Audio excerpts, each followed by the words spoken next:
Cool. All right, I got the homie AM1 Lifestyles. Please sub to his channel. Please, please, please. Information he gives may end up saving your life.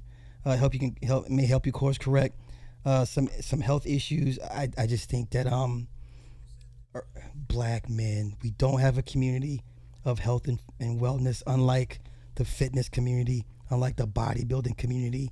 So before we get to the TRT part, I just want to flat out ask you: is good health boring to urban folk? Yes, absolutely. Yeah. I mean, you know what it is. Our people, we've come up with basically most supremely dope entertainment stuff from music to acting to sports. We stunt, we flex, we show out on every level. We take everything to the next level. From a historical collective standpoint, anything we touch is absolute gold, except this health thing. We don't want to do it. We don't want to do it. Talking from this generalized collective aspect. Or if we do, then it has to be this weird pseudo spiritual earthy kind of thing. So we could talk about that too. Where it got to be Dr. Okay. Sabi, and you got to have a head wrap, and you got to have a nose piercing, and because Yeah. I'm from Yeah. California, I'm from the Bay, and there's a whole lot of this halfway hippie earthy stuff. But that's not even a flex that we've seen where the conscious community ish stuff goes, and you got to be alkaline diet and all this. But even with that, we flexed with that. We showed Dr. Sebi was dope. I tapped in with him and the other dude, D Herbs on the Mhm. you probably know about dude. Yeah. Yeah. Go Yeah. YouTube game. I tapped in with a lot of that stuff. I adopted a lot of those strategies. But yeah, when it comes to entertainment, everything, and then drama, obviously, negative stuff. Me and you have had our disputes about some of this stuff from an entertainment perspective, or whatever. But when it comes to so many things that are dope, it's like, yeah, we can stun in that entertainment. But when it comes to, okay, this health stuff is the hottest thing smoking for sure, where I'm at with it now. But we don't really want to touch that though. Collectively, Okay. now we want to run from that as much as possible. I have a weird theory, but hear me out. So if the magical people can make anything entertaining, fly fresh to death, why would we not do that to health and fitness and wellness? First, that's the first question. Second question is what I'm seeing now with the fitness. I'm seeing it grow with former prisoners, inmates. The inmate workouts are supremely popular. They do competitions, bar pull-ups, dips, all that. Now it's his own little organic little, but they're all pretty much former inmates. So can you speak to both of those? The first question, please. Well, let me touch on this part first. So I guess with the inmate thing, Yeah. it's almost like, because this gets into murky waters, right? There is this seemingly attraction or gravitation with our people to something criminalistic, so that the whole street cred vibe. So I guess if you can tie fitness into some kind of street vibe, and obviously from a strength standpoint, fitness, being strong, being buff, being shredded, being ripped, has a tie into strength and the perception of strength from a hood mentality concept. You actually got street cred because you did time. Mm. That stuff kind of goes hand in hand, so it makes sense. Um, but after you did some time, you, I guess, spent time not in the regular world with everybody else. You had a lot of free-ish time on your hands. You was already doing, jail workouts, prison workouts. You got out, you did the same thing. Maybe it's harder to find certain work, whatever. I don't know. I'm just, kind of piecing that together as you're asking right now. I never really quite thought about it that much. Mm-mm. But, and then what was the other part of the question? My bad. Oh, so well, let me address what you just said. So in prison, I'm not talking jail. I'm talking prison. Workout is mandatory, all races. So you go in there, little fat chubby dude, they're gonna let you know off rip. Hey, we work out at such and such. Everybody works out. Like that's part of the program is working out, discipline, um, health and fitness, having to be endurance in case some shit goes down. You need to be able to fight off somebody for 5 to 10 minutes. You may be 1 versus 3. You need to have the endurance to do that. So in a weird way, it provides some type of structure that inmates need to kind of keep the head down, keep focused, program, get in, get out. Now, to the first question I asked, we have the ability to make everything entertaining. Like nobody can do it like us. Why not health and fitness and wellness? Why would we not make that shit cool? I don't know, man. That's something I'm seeking to do, and I'm definitely not the person to do it at 47. But I want to try because I make videos. What I do for a living is videography, visual media production. So there's a engineering, social engineering, entertainment, advertising Mm-hmm. element to all of that. Mm-hmm. So I'd love to do that. I wish I would have gotten into that earlier in life because I think it's going to take more of a younger audience to do it. But I don't know. I mean, to a certain degree, if it doesn't have somewhat of a street appeal, because our people are seemingly led by who can entertain from the standpoint of singing. But then there is the sports element. But then for our people and beyond, guys seem to be more interested in the idea of watching somebody else, some other man's athleticism while sitting on the couch drinking a beer, eating pizza on a Sunday, Okay. than doing it themselves. Okay. And I got to be careful how I say it because I tend to just Yeah, say just go. whatever. That's why you're here. That's why you're here. No, I'm just saying I got to tone it down for the purposes of even me coaching people. I realize like we're in this soft guy era. I mean, Okay. period. Like people's feelings are hurt. Like, oh, dare you say something about my sports or my team or blah blah blah. And it's like, oh, my bad. I forgot how sensitive everybody is. Say something about sports, about football, basketball, whatever you want to watch. I know guys more interested in watching other guys be strong, run up and down a quarter or field than them doing it Right. themselves. And I'm like, Okay. that doesn't inspire you to go hit the gym. When I see anything athletic, I'm like, oh man, I was watching UFC 320, yesterday. Last night, hey, yeah, Yeah, on it. Pereira's back. The whole time is back. He got the strap back. yeah.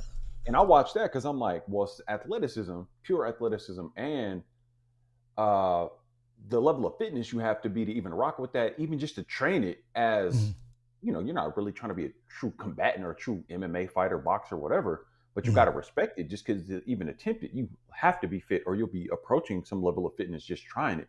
Mm-hmm. But I don't know. I mean, as far as what would make our people gravitate to it, it got to have a hood element to it.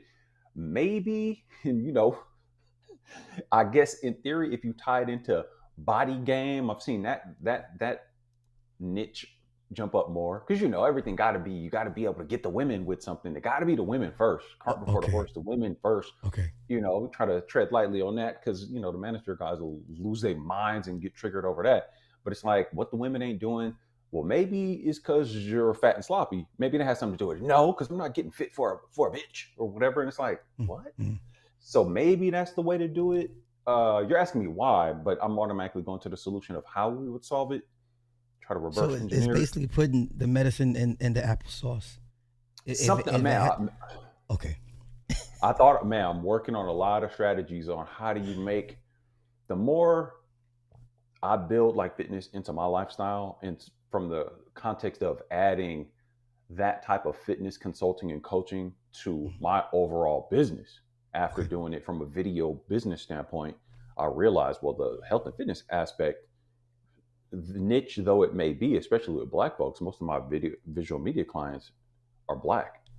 Okay. Moving in this health direction is going to be even more niche. And the more I get into it, the more I realize most of the lifestyle changes you would need to make are actually pretty simple. And it's not super sexy. And it's not laden with conflict and going to give people some kind of story arc or some kind of way for people to live vicariously through some weird thing where it's conflict in some storyline. You know what I mean? Because that's what draws a lot of people in, right? Those stories. Like you got to be a part of something because my life is pretty mediocre. The average person is just like, my life is mediocre. I got to live through something. I got to, whether it be online or some TV show or a movie or whatever, right? Mm-hmm.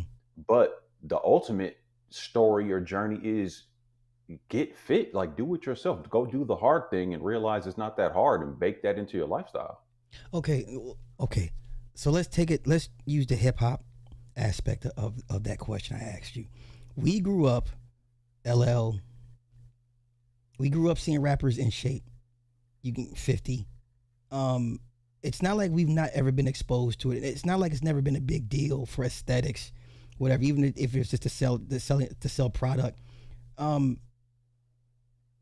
It's part of the problem, this generation of hip hop not having the LLs at 50s.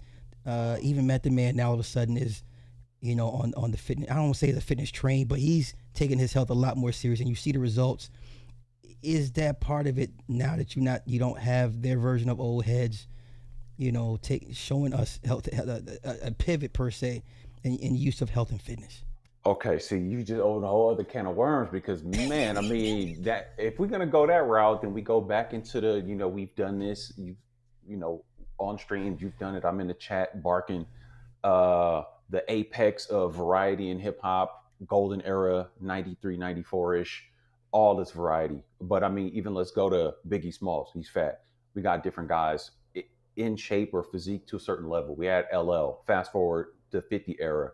Uh, as we progress or regressed in the music, there's definitely less of these guys coming off from the masculine standpoint of present yourself like a Mm-hmm. man with this sort of masculine frame form, to where just goofy fat niggas can just get by with a beard, a la Rick Ross. But correctional officer becomes dope boy, big kingpin guy, but the big beard, anything but the real harder things, right? That made it Okay. acceptable, the barrier to entry to be considered some kind of tough guy, some kind of hood guy. And that's where the music went. And as it sort of fell more off a cliff, the bar for talent lowered. That's a good point you make. There isn't that image of masculinity, toxic masculinity. Uh, I'm saying that jokingly, but masculinity relative to, hey, you do want to have a masculine form, masculine frame for sure. That's definitely decreased, along with everything else. The standards Mm-hmm. for actually having bars, the standards for the beats. So if we're going to ask it from a hip hop, entertainment standpoint, it makes perfect sense why that's not something that's embedded into the culture with that. I mean, name me an artist right now that's coming off with some kind of a more, masculine frame, strong kind of look. Maybe 50, but it's not like he's cranking out music. He's doing the vocal stuff. That's a very interesting point you make. I hadn't really quite thought about that either. Well, the only young gun I noticed was Gunna, but look what it took for him to get to that point. But he established a run club down in Atlanta, so he's doing that, which is cool. Like he did a complete 180 as far as his image, but it's gonna take more than just a gunner. Like yeah, we've had LL, we've had 50, we've had Ja Rule was in pretty good shape, and we've had multiple examples of guys using their physique to sell the product, even if it was for nefarious reasons. I don't care. Big Daddy Kane at one point was on a cover of Playgirl, so we have always been privy to okay, health is important. The guys were 5%ers, Nation of Gods and Earths. They preach health and wellness. Nation of Islam. Um, I, I I'm not seeing it with this new crop of young folk, and I'm thinking that's part of the problem. If we're going to Let keep me add to it pushing, though. It's even yes, worse please, because yes. now we got this weird situation where, and this is slightly different, but an embedded intermingled concept. We got guys my age and older. I know you're a little bit older than me. I'm 47. So just so people who don't know the context, guys my age and older who actually want to move, look, and take their cues from younger guys, YNs. I know guys, 40 plus, 50 plus that whatever the young guys have done in the last 4 years, they're trying to move and look like that. Midlife weird crisis of I'm trying to look like these guys. I just hit 45, 50, and let me grow braids that happen to just look exactly like how these young guys look. So to the point of what you just alluded Yeah, to yeah, of where the culture had that stuff from yeah. Gen Xers and hip hop, us growing with hip hop as it moved on, we had those kind of influences to see guys who did have that strength frame. Now it's the little YNs, super skinny dudes with the skinny jeans to match, big belt buckle bigger than their whole body, a little skinny hoodie, but locks everywhere. Got to shake the locks, but 30 round clip in the Uzi. And there's a lot I can say about all that, but just real, not masculine looking, real, if anything, more hyper feminine.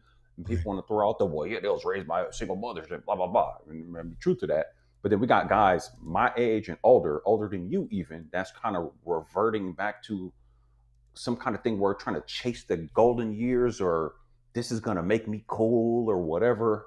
And it's Mm-hmm. like, but then at the same time, not taking the cue of, hey, go actually be healthy. Let me just try to look this look. Let me go get the shiesty mask. Let me go grow the little. It's always the look, right? Chia pet swag. That's why phrase I came up with chia pet swag because chia pet is just get this thing and just pour water on it and leave it. No real effort. Just put the water on the chia pet because it's pre-made, and then you grow the swag, right? So Yeah, chia pet yeah. swag. I'm not that cool. I'm kind of old. I'm kind of weird. I'm not, something's not right. But if I grow this beard and grow these locks, then I can be cool. So what you just alluded to is far more worse than that, especially with black folks. Don't even get me started. Okay. Meanwhile, I'm like, where's the masculinity at? Meanwhile, these dudes are like, how come the women don't submit to us? They won't let us lead. Well, let me ask you this: on your journey thus far, um, do you think about having to abandon the urban folk to go to the other side as far as health and fitness? Because I'm telling you right now, if you go over there to the mat fitness life, bro, you have 100,000 easy. If you catered to non-blacks health and fitness wise, is that something you think about? Is that a route that you say, you know what? Yeah, I just might because I'm not appreciated here.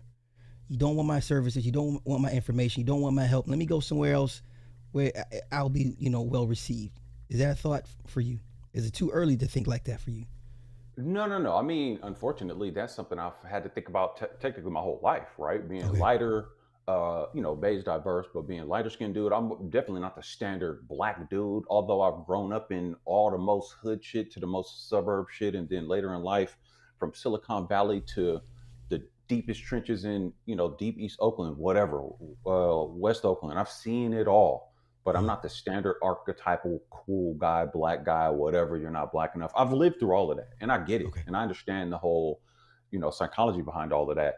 So the idea of saying it gotta be just for my people, tying it into the health and fitness thing, fam, you already know. I've grown up as a black man and with black people, knowing we ain't about that life when it comes to health and fitness. So to build a business around it and to create content and push that out, I already know that's a crazy uphill battle. And yeah, I mean, basically, my thought process is put it out there. My first inclination in everything I do, and just by proximity, is always black folks. That's just what it is. Right. And it is, yeah, a bit deterring, right? Like for people I know, friends, family, people by extension, and it's other people that'll support you. People you don't know will support you more than people you do know. I already know Always. that from the music Always. game Yeah. and events and all of this stuff. So Yeah. I'm okay with that. I understand, and I'm still building more into the fitness content, fitness coaching business. And technically, you on a one-to-one coaching level, you don't want that to get too big too fast. Not for me, Okay. for sure, Okay. because I'm really honing in what I'm doing. And what I'm doing is pretty, well integrated. There's a lot going on, like how I'm approaching these things, Mhm. and it's not meant to be microwave and cookie cutter. So to the point of hitting big broader numbers for sure, because others, white folks, however you want to look at it, they're definitely about that life. And even just looking at it from a standpoint of before you even get to the fitness part, just the diet nutrition part. Since I've switched up, you've seen the story arc. I used to talk about plant based and all this whatever. Yeah. In the past couple of years, switched over to trying these, more animal based diet, carnivore diet. That whole lane in and of itself is just nuts. And I've seen people run it up just talking about their diet, just the Mhm. carnivore diet, just keto, right? Mhm. So, and most of those niche markets are um, occupied by non-black folks anyway, Well, right? here's why. If I were your manager, right, I would. My argument for you to go to the other side would be just based off the nutritional part because our bodies respond to different sources of food differently, and what I'm seeing is the white folk, they're it's like their word is for everybody. It's like no, no, no. You what works for y'all physical nutritional science may not work for melanated people, and I don't see too many brothers and sisters that speak on that to kind of differentiate. White man's diet ain't necessarily going to be for us. It's not going to work. Their pills, their medicine doesn't work for us the way it works for them, which is why they keep compounding or they got to keep add mixture and keep redoing their stuff to configure to us, right? So that would be my case for you to be like, I need you over there to kind of make a delineation between their type of health and nutrition versus what we need for us specifically. ha, have you seen that, or are you conscious of that to a certain extent, or no? See, that's the interesting thing, right? Because as I've looked more into, because I've looked at pretty much everything on the side of like a plant-based diet thing or a diet approaches, and maybe that's not exactly where you're going with that, but I've heard, again, being from the Bay and getting into these circles where people are want to be halfway hippies and whatnot, I've heard people say things like black people aren't supposed to eat meat, and I'm like, wait, what? And there's times where even myself, I actively said I'm not going to eat meat. I'm not going to eat red meat for various reasons, right? Mm. But now the more I look into it, I'm not quite of the belief that it's that simple to just say black people's nutrition needs. Because then when you say that, black people are all around the world, and there's different climates and different regions all around the world. So I think to even say that is somewhat of an oversimplification. Okay. And you understand. I mean, you see where I'm going with this? Like it's Yeah, a yeah, pretty yeah, yeah, yeah, nuanced yeah, kind of yeah, yeah. discussion. But to that point, so when you ask me if I'm knowledgeable with that, I get what you're saying, but I'm not sure I entirely agree, just based on more and more stuff I've come across. And Okay. to try to be more objective about these discussions about what should we be eating, because I'm still coming at it from a standpoint of vegan versus vegetarian diets and the infighting with that versus plant-based versus whatever. The whole diet wars thing is Yeah, just yeah, yeah. It's a real absolutely thing. insane. Yes, it's a And real then thing. let Yes. people add in some race element to that. So it's like, Oh oh yeah. God, here we go again. Like, Yeah. good Lord. There's people even on the vegan side versus vegetarian, and you're harming animals even if you eat eggs. And obviously the vegans can't stand the carnivore people. And Hardcore then veganism. Like I didn't realize how bad the split between veganism and vegetarianism was. I'm like, you guys, it's like almost like a blood feud. Like it's that. For those that don't know, it's that deep. Well, yes. do So you then do? imagine, for me, I just did an Yeah. interview with a homegirl of mine who knew me for years, right? I've known her for a good 12, 15 years, something like that. And she interviewed me on her channel talking about why I switched from plant based. And she was like, I don't even know if I want to do this. I don't think my supporters will like it. Because she's on YouTube. And I was like, yeah, I know the whole tribalism thing.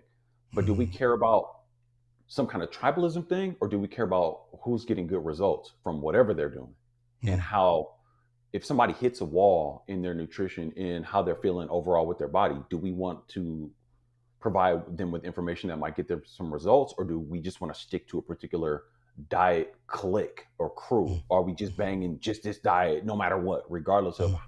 if I hit a wall and I'm falling off? But to that point, guys, homies of mine have come at me with this. Oh, you eat meat now? Oh, you gonna get cancer? You gonna all this whatever stuff? And or the ultimate seeming thing, or it's hilarious when I hear it. Black people ain't supposed to eat meat. We supposed to be alkaline. Dr. Sebi, blah blah blah. And it's like, Yeah, the whole alkaline diet. Yeah, I remember. I don't know, fam. And I get it, because I understood where a lot of that stuff was coming from. Different stuff I used to think, well, why eat meat when I can just eat the plants that the animals that we typically eat, they eat. If they're Mm, uh, herbivores, why not just go straight to them, and why eat the meat? And I bought into that kind of stuff, because mm, I just didn't know what I didn't know. And the more I mm, looked at it, I was like, wait a minute. The nutrient density from essential amino acids, essential fatty acids. When you understand how this stuff works from an efficiency standpoint, it's like, oh, okay. Yeah. So I'll leave it at that for now. oh, okay, perfect. Let me ask you, psychologically, there's some things that need. Okay, how much how much psychologically do you address with your clients? Because for guys like me and you, we're naturally driven. Well, I'll speak for myself. My drive solely comes from body dysmorphia. Period. That's what drives me. That's what gets me up to the gym. That's the only thing that gets me going is that right there. So for those that work out, there has to be something that drives them. And to get people into that lifestyle without the drive, how do you circumvent that? How do you work on that with people that have never don't know what it's like to feel literally just feel like crap if they miss 2 days in the gym? Like I will, you know what I'm saying? Like I can't explain that to regular people. Like I feel like crap. I feel like a fat ass. Like I'm a fat ass. I don't go to the gym. I'm a fat ass. So how do you address that? Well, technically, here's the thing. Now that I'm doing it more from a fitness over 40, fitness over 45 strategy, and just, I can show people, look, here's how I look, here's how I move, whatever. And then I can show them pictures from my fat boy days. Because just to give the context, I walk around at 200 pounds at 6'2" on average, 190 to 200, depending on how locked in I am. At my heaviest ever, I was 265, 270. Right. So this is like Mm. when I was 30. So I can show people old fat boy pictures of me and they're like, whoa, that's crazy. But at 47, it sells itself, right? Because that's when people are really getting deep off into the these aches and pains, or high blood pressure. My doctor's telling me this, or medicine chest full of meds, or CPAP BiPAP machine. Yeah. Can't travel without it. ED. So this stuff sells itself. The slippery slope flip side of that is can't teach an old dog new tricks, Okay. usually. You see what I'm saying? Okay. You see where it Yeah. goes, right? It sells Yeah. itself in the sense of, oh, this whole body is falling apart and I pulled the muscle just tying my shoes or getting off the couch or getting out of bed. It's like, yeah, that's crazy. It should not be acceptable. So there's the motivation part, right? That you pointed out. Mm. And that's just first start with the diet. Some people come to me like, oh, can you help me, get a training routine going? I'm like, let's talk about this diet first, fam. And now we're getting into the whole extra emotional attachment in murky waters. But yeah, can't teach an old dog new tricks. So for the most part, we're getting the people that I'm coaching, mostly 30 to 40, or my bad, 40 to 50, and sometimes out more. There's the dichotomy of, I know I need to make some lifestyle changes. What the doctors are telling me ain't working. I don't want to keep doing this stuff. I understand the side effects of these things I'm taking, the cumulative damage. Plus, I'm not doing a lifestyle change. Mm. But at the same time, got every reason in the world to keep doing the same things they're doing. I'm very much self-motivated by the sheer concept of, hey, I want to not have excess body fat because I know the issues that creates. Low testosterone because your body just pumps off more estrogen, the more fat is just sitting on your body, visceral fat, abdominal fat, all of that. And the way the food is booby trapped, seed oils, all this different stuff, all the dyes and whatnot, the more you accumulate that, the harder it is to get out over time.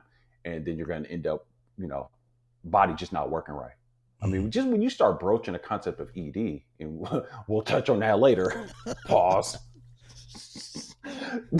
When you start getting, I don't know, the average man, I don't know about y'all, but look, if your junk ain't working right, that should be all hands on deck, right? To start making some changes. So for myself, yeah, I've had like, still to this day, body dysmorphia. Like I want my body to look right. I grew up with guys that was super helpful. I had an uncle, super athletic, always ripped in from early 80s childhood.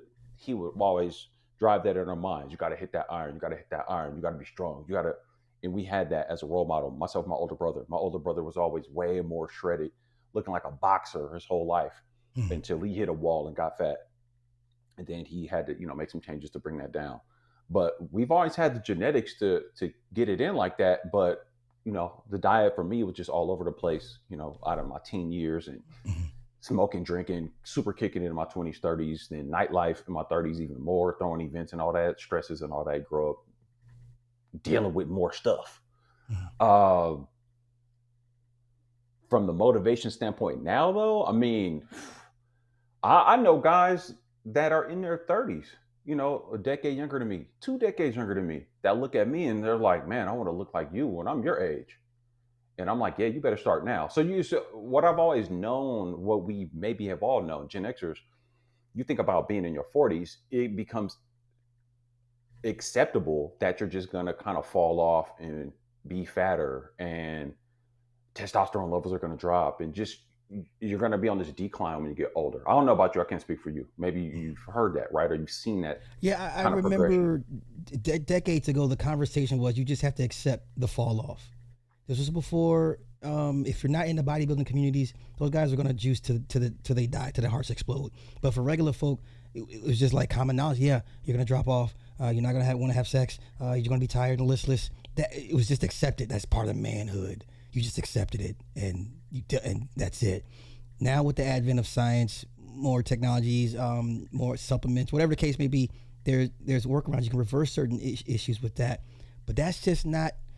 That just happened, literally. I mean, if we blink, it's just like, oh, now it's cool to That's pretty new, even right? talk about TRT and low testosterone. That wasn't a conversation that be had not even 10 But years wait, ago. before you go to that, the Okay, point I okay. was bringing up with the whole thing of how it was just accepted, Yeah.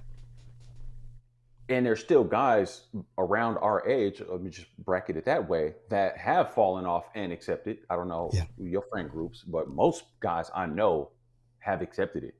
Okay. And it just is what it is. Or they try to act like they're making some efforts to get right.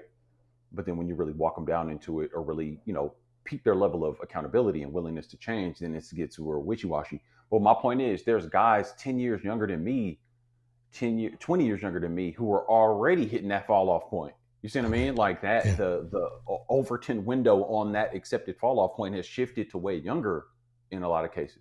I know a lot of younger guys, late 20s, 30s that are just extra getting fat and falling off way early. Mhm. And it seems that they seem to be okay with it. They just grow a beard and grow their hair Now, is as a that smoke screen. is that nutritional, or you just think that's the state of the culture? It's definitely nutritional because the Okay. food is booby trapped for sure. Okay. The food is booby trapped for sure. They box people into the scenario where the options relative to convenience, relative to the average day to day rat race life, they made it all too convenient for you to eat foods that are fake foods that are unhealthy that are going to do you extra dirty Mhm. for sure. And then if you throw alcohol or other your recreational stuff in the mix. I mean, I'm from Cali, so once they start legalizing more and more weed, everybody's blowing trees. Right. And if you know what that's like, you blow trees, you're gonna want to eat. If you stay up late, you club party. I'm come from that, so it's like you up late, you drinking, throw alcohol and some weed together, and some shady, late night food, fast food chain food. It's a wrap, fam. Like, good luck trying to be healthy with that. Or, It, 9 to 5 work situation, vending machine, convenience of whatever food. And then now DoorDash, I'm seeing people get delivery of fast food to the house. It's like, fam, how lazy can you be? Like, it's the movie Wally when they were on the cruise ship, and they're just yes, so fat they can't even leave the chairs. And yeah. everything's brought to them. In 2025, Yeah, without the big yeah, yeah, spaceship, yes, yeah. yes. So we're in a real interesting situation. And when I say interesting, it's like it seems bleak. But the thing is, bro, the more I learn, the more I look into this stuff, it's the hardest, easiest thing. Like the ways to fix this stuff and conquer it. Once you can make the certain mindset shifts, like most of my coaching stuff has been like mindset shifts. Like, fam, what is it worth to you? Especially if you're a parent. Okay. You see other men who are healthy. That doesn't inspire you, especially men, right? If you're true masculinity, take the fake toxic masculinity phrase out of it. If Let me know if this resonates with you. When you see another guy who looks fit, demonstrably fit from his actions or I just love looks it. I fit, respect. I'd be like, I'll go up and ask, "Hey, what's your routine?" And I'll that get asked level of certain respect. questions. Yes. But let me know if you agree to this. That's like almost like a primal intuitive thing. Like you see that, you just respect that to the point where, Yeah. man, I need to go hit the gym. Yeah. I could have hit the gym later. I see somebody walking because I'm in Vegas right now. I see guys. I was just at Whole Foods just yesterday and see this guy. I'm like, damn, this guy's about my height, but this guy got to have a good 30, 40 pounds of me straight muscle. I'm like, I'm slacking. I Hey, gotta get no. it. It's no. I'm glad you said that because during this flag football season, I ran into three former NFL coaches that they're on NFL coaching staff. These men are pushing 60. They're 6'4", 6'5", still fucking jacked, tree trunk legs, arms. I'm just like, God damn, like, okay, I need to get, I'm slacking. So that motivates me. When I see a guy that's in shape, I'm motivated because I don't want to Yeah, be the weak link in nobody's chain if shit goes down. But that mindset is how I see it, how you see it. The average, I can't speak for the average person or the average man that gets offended if by seeing that or just like, he ain't shit. He I can't speak to that. I look at that from like you wasn't raised right. You didn't have the proper male influences, or again, I think it should be like an inherent masculine trait. But the more I learn, the more I'm like, all men ain't built the same Mm. out the gate. Yeah. So there's that. Um, I don't know, hate versus congratulate and be inspired to the point of, damn, okay, I need to go hit the gym versus, this nigga, but I bet blah, blah, blah. Or I got more money. I make more money than him. You know what I'm Mm. saying? This is all the weird stuff I've heard guys say, well, all the excuses, it doesn't matter how fit you are or how good you eat. We all gonna die sooner or later. It's like, what? Yeah, I've heard all that too. I heard Oh, you every say this. I'm time like, No, Man, it's so weird when when a young guy that's in health and shape dies. It's like, see, that's why you don't need to work out. Why waste your time working out? I'm like, what the fuck? Are you serious right now? right. All every mental gymnastic, perfect 10 flip move to make it make sense of why I don't need to make the very changes deep down I know I need to make. Yeah. What are we talking about here? Well, I can Meanwhile, remember. Go ahead. we're I'm sorry. so oppressed, Yeah. and from the male side, the women don't respect us. It's like, don't you? Never mind. Well, I can still remember as a kid growing up, my dad and all his brothers, everybody had big ass forearms, and I'm just like, when am I gonna get some forearms, Dad? And I remember, I mean, every older guy around him, he was in a motorcycle gang and shit. They're all fucking jacked, just jacked, country strong, burly ass old men, and I remember seeing men like this walk around just like it was the norm. So I guess we're Yes, privy to that. These kids now so much, maybe I don't know. yes. I mean, you already know. I mean, younger generation, I kind of gave up, and even my years in the trenches with the Menafear younger guys, it helped me understand. Like, I don't know, fam. The house is already burnt down, and Wow. so, but at least again, my target group with this, I'd love to think that I could help influence younger guys, but Okay. I'm an old head, I'm a hater, I'm this, that, and the third. But I know for sure, I know young guys who've looked at me, came to me, and were like, man, I want to look like you. Like, oh, I thought you was younger. It never ceases. I tell some Yeah. guys how old I am, and they're like, what? I thought you was, well, even the manosphere guys, some of these guys I've interacted with in these algorithms. Oh, I didn't know you was that old. I thought you was younger or whatever. You look younger. I've heard that forever for whatever, Yeah. whatever that's worth. Yeah. But even now, just trying to provide some level of influence and more importantly, resource for guys our age, like fam.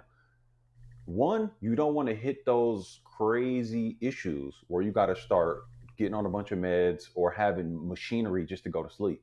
Hmm. That's crazy to me. You don't want your junk not working. You want to be fit in case something pops off, Right. right? Like you want to actually be a protector so you could provide safety, security for your loved ones. You want to be a role model for your children if you have children. If you don't have children, you want to have children, so you don't want, you know what I mean? Like, there's so many uh, reasons of motivation. But it seems like they're looking for excuses not to do it.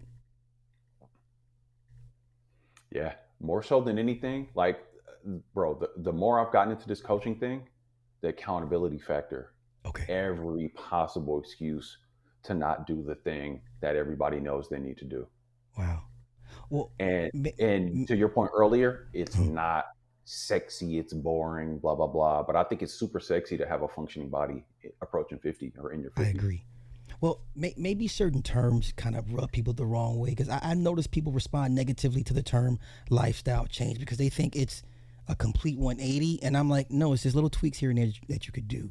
I think the verbiage maybe we need to kind of at some point over the next decade kind of tone down the verbiage or tweak it to where it's because when you say lifestyle, the person thinks of their entire lifestyle from sun up to sundown, and they think they're gonna have to upend everything they do, and it could probably scares them, or it just makes them feel uncomfortable and uneasy to want to be like, well, you have to change everything I do, and it's like, no, Wait, simple. hold on though, because man, that's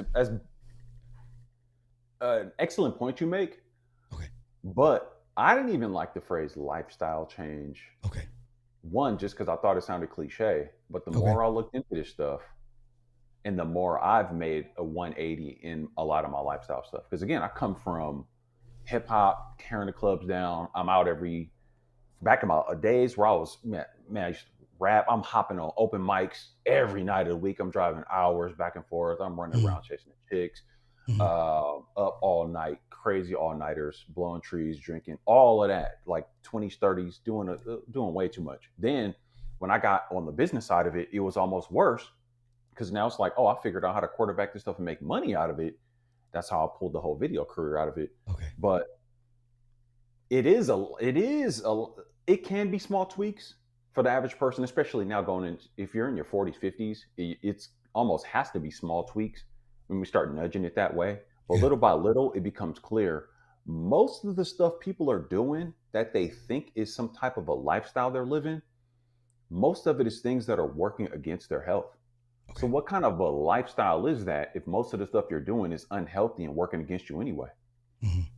You see what I mean? So, Yeah. if they think that's a big hurdle, or if it is too tall of an ask, what you're really saying is, are you that much attached to these unhealthy things? You see what I mean? Like, Okay. i- let's do a cost benefit analysis, a pros and cons list for the stuff you do. Walk me through your average week. A big part of the coaching setup I use, let's, for the first week or two, don't even change anything. Let's just track your food. What are you eating? And it starts with the food, right? Because then food for a lot of people is a big social thing, whether it be with their Hmm. family, their significant other, the wife, whatever, eating with their kids. And I get it. You don't want to up in that too much. But let me walk me through all of your meals. Walk me through how your weekends look. One of my guys I'm coaching, he's pretty locked in on the weekdays. Weekend comes, out the window. Out the window. Yep. Yeah. So it's like, who are you around? Because that's part of your lifestyle. Who are you around? A big part of you is the people you're around, Mhm. right? That's a known thing. Like you're a reflection of the what five people you're around or something People are like that. I yes. would say. Some of you. Yep. Yep. Yep. So Yep. technically, it is a lifestyle thing, and something I hit one of my guys with. I was like, "Do you consider yourself more of a leader or a follower?" Well, the guys you kick it with, are they leading you to at 40, late 40s, go kick it and turn up on the weekends? You end up drinking, and then that throws you off for the week. Are you the leader of the crew or are you a follower in the crew? Because if you were the leader in the crew, you could say, hey, instead of us turning up on Sunday, Saturday, let's go hit the gym, right? If you were the leader, you could do that move. Or Hmm. you're at least going to go do it yourself and lead by example, right? Hmm. And then, arguably, if you're going to turn up and you know you're going to turn up either way, go get that workout in first. You see, I'm just an example of some of the Yeah. mindset shifts. But to a certain degree, I'm in my mind, I'm like, well, approaching 50, you got responsibilities. The turnip should look different anyway, maybe. Right. If you know it's creating a detriment to your life, that's you approaching 50, fam. Like, what are we talking about? Well, unfortunately for a lot of us, it takes somebody in a white lab coat with the chart to say, "Hey, we got to make some changes. You can't keep doing this." And a lot of us get to that point as a collective. We don't wait till until the white man tells us something. Then it's like, you know, But here's the thing. Again, as I've gotten more into this, a lot of people are coming to me now, have went and talked to the guy in the white lab coat, the woman in the okay, white lab coat, and realized these people don't really know what they're doing, or they know what they're doing in the form of what they're going to prescribe to them. okay, And it's always some prescription that typically feeds into the system of more money, keeping them on a hook. And a yeah, lot of people are tired of that, which is a beautiful thing. hmm, But then they're so at a loss because they've abdicated that personal power to somebody else, this, mystical person in this white lab coat that came down from heaven and, got, a beard and feet of bronze and blue eyes. Well, it's funny because I remember a few months back you were doing a deep dive into how doctors really don't know nutrition, and I remember I was talking to a nurse and they were like, they don't teach us nutrition in med school. They just teach us what chemicals affect the body and how it affects the body. They learn nothing on nutrition a whole. So I remember the deep dive you were doing, and then that's good that people are like, I don't want to be on meds. Okay, go to the doctor, get the results. Let's learn what's wrong with you first. Okay, he told us this is the problem. AM1, I don't want to be on meds. Help. I'm okay with that. But at least you know what the problem. We catching it early. Sure. If you feel like something is off, something's not right, maybe you do start to tweak some lifestyle changes and it's still not feeling right. You sure go get some labs done, go get certain things done. But I advise against, for myself, avoiding being caught up in their system of here, take this chemical substance that's derived from some chemical process that's totally unnatural to heal your body and align you with nature. Take Mm-hmm. something totally unnatural to align yourself with nature and to heal yourself and be at a natural organic state. The math doesn't math there for me. Mhm. So I don't do it, so I can't, in good faith, advise other people to do it. But sure, there's technology. There's certain things that they can do. Devices, technology. I have blood pressure, blood sugar, ketone meter, metering stuff, even myself. So Yeah. there's obviously stuff they can do, and if, obviously, in the sense of like a catastrophic accident or something, there's people who are gonna come hook you up and sew you back together and all that Yeah. for Yeah. sure. What you don't want is somebody who, after the fact, has to replace a whole organ or something. You want to get to that. So to your point of early detection, and unfortunately, but fortunately, the human body is so resilient that it's always trying to heal itself, Right. regardless of how much people are harming it. And in a lot of cases, the symptoms don't really fully show themselves into uh, late into a particular pathology, Hmm. right? So you can be rocking with something that's running up on you in the background for years, for Hmm. decades, and then it finally hits you, and it hits you so hard that now you got to go sit down, or all of a sudden you wake up in hospital with tubes in Yeah. your nose, Yeah. and you didn't realize, oh, you had certain deficiencies, you were not moving your body enough, or a combination of all that, or a combination of all of these things that are essentially assaults on our homeostasis or balance, right? Hmm. So it's a slippery slope. I'm even trying to be careful what I say now on your stream and just in general how I talk on YouTube or online at all. But because you know how the guidelines and stuff works, you can't speak too much against the system, right? Yeah. But it's really about just personal accountability. Like you gotta peep game on stuff as early as possible. But at this point, late in the game, most of the people that I'm rocking with, most people we know, they already know what it is. They know what they need to do. They're just not doing it. So a lot of it is, fam, stop it. But yeah, go get the lab work, go get all that. But a lot of people are coming to me and saying, yeah, I want to get off this stuff. I don't want to have to keep taking blood pressure meds forever. What do you think? Okay, well, and I showed you that. One of the guys I'm working with right now Yeah. already getting his blood pressure down to the point where he's going to have to get off his meds like super soon. Hmm.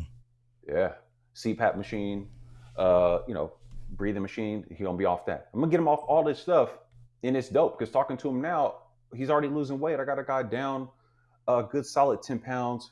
Could have been 15 pounds if he didn't fuck off his weekends. But yeah, and a lot of it is just shifting diets, making the small little changes Yeah. though. Yeah. To your Yeah. point. Yeah. No, I can imagine you, the drill sergeant. Like, so how was the weekend, huh? Yeah. Get on the scale. Let's see how your weekend went.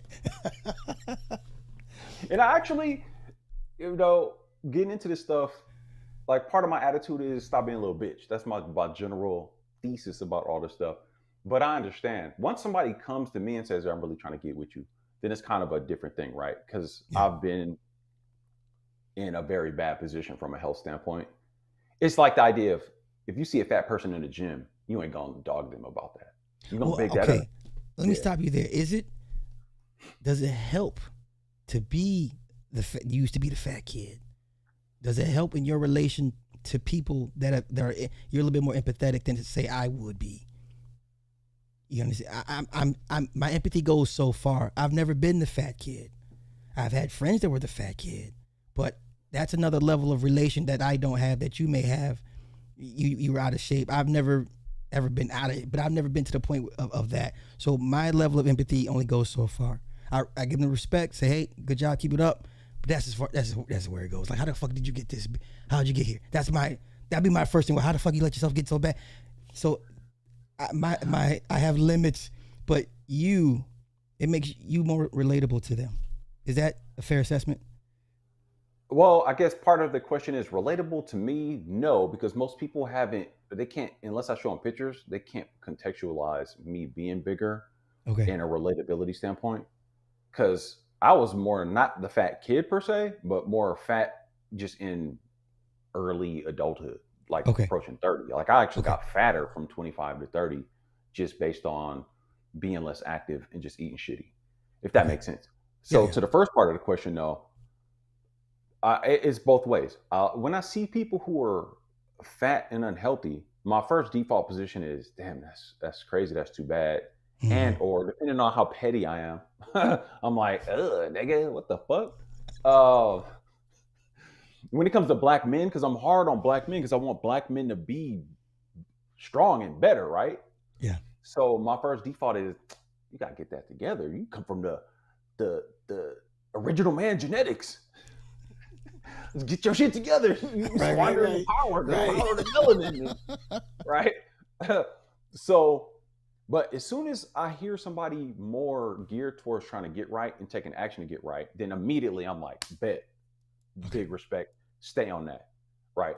So my first shot, I'm just kind of petty like that. My first thought is on some shit talk level, but if I know somebody's about that and trying to make moves, then I'm immediately more nurturing towards that. Like, yes, and especially now, because there's way more value in helping people get right than just low key shitting on people or whatever. Mm. Okay. And it's so easy. Like, I'm way more like, if people only knew. It's the hardest, easiest thing. Like, most of this stuff you can fix, whether it be the small tweaks or you just overhaul your whole life. Most people are unhappy and miserable anyway. And then most of it is, the root cause of most of it is because you eating shitty food. Eat fake food, build a fake body. I say it all the time. Yeah. Eat fake food, build a fake body. So that's a fake brain, fake perception. So if you eat fake shit and you don't move your body right, you should actually expect fake, whack ass outcomes. It's a simple equation. So once you sort that little mindset shift out, then it's like, oh, so I guess it's kind of on me to change my lifestyle and how I eat. Yes, fam. Yes. Before you worried about all the external, what Trump is doing, what the government is doing, and, the border and Gaza and all this extra ass shit. It's like, fam, stop. What did you eat today? Did you work out today? Start there. Okay. So we got two avenues. Which one do you want to go down first? You want to go down the obese food content creators, or you want to go down the TRT route? Let me do something real quick. Let me just take a break real quick because let me just handle something real quick. Okay, cool.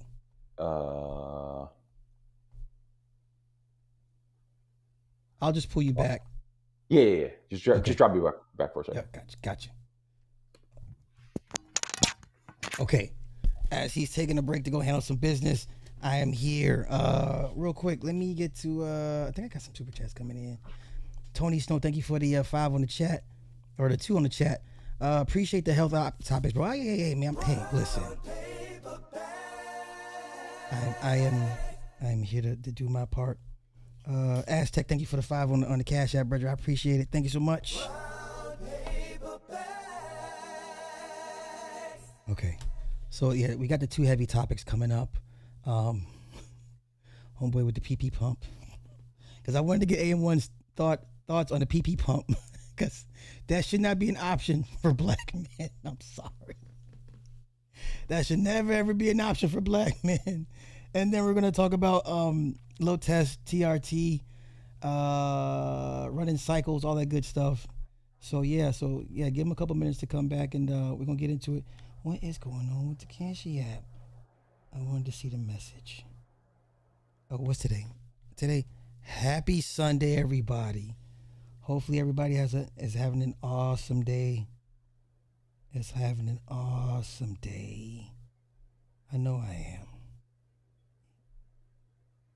Okay, yeah, Cash App is just doing whatever it wants to do. All right, I'll let you do that.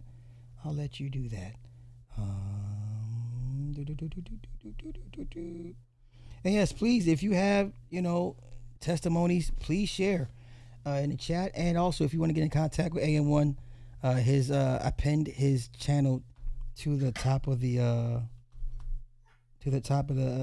comment section. So please tap in with him. By all means, that's my guy. Me and AM1 go back, I don't know, damn near 10 years. I think it's been close to 10 years. Doc, thank you for the 2 on the super chat. I appreciate that.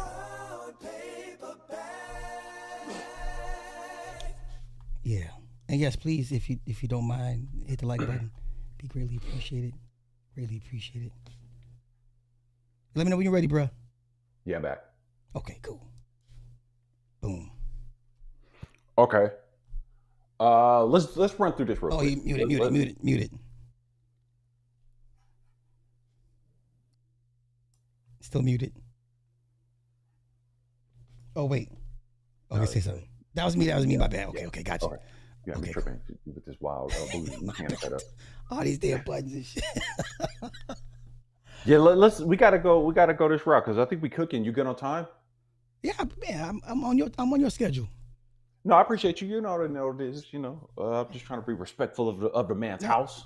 Kick my shoes all up good, man. No, we on the can't come couch. on. Californians, we operate on a different time zone than everybody. We get up. Some of us get up later than others and shit like that. So, like, I We really got to go this embrace. route. Let's Yes. go this route because we Okay. talking Okay. about. Because how old are you? Did you 49? I'm 50. I'm 50. 50. Yeah. Just relatively just hit 50 this year, right? Yeah. July. Yeah. July 9. Yeah. Okay. Because I knew I had a rough beat on your age. All right, so we got a 3-year age difference. Just recently, so I'm 47. I got a young homie, assistant of mine on my video side of things. He hit me up and we're talking, and he excitedly told me that he was considering trying the way he describes it. Oh, I heard about this cool peptide. Oh I'm gosh. like, what? And mind you, the young homie is, 29, just turned 30.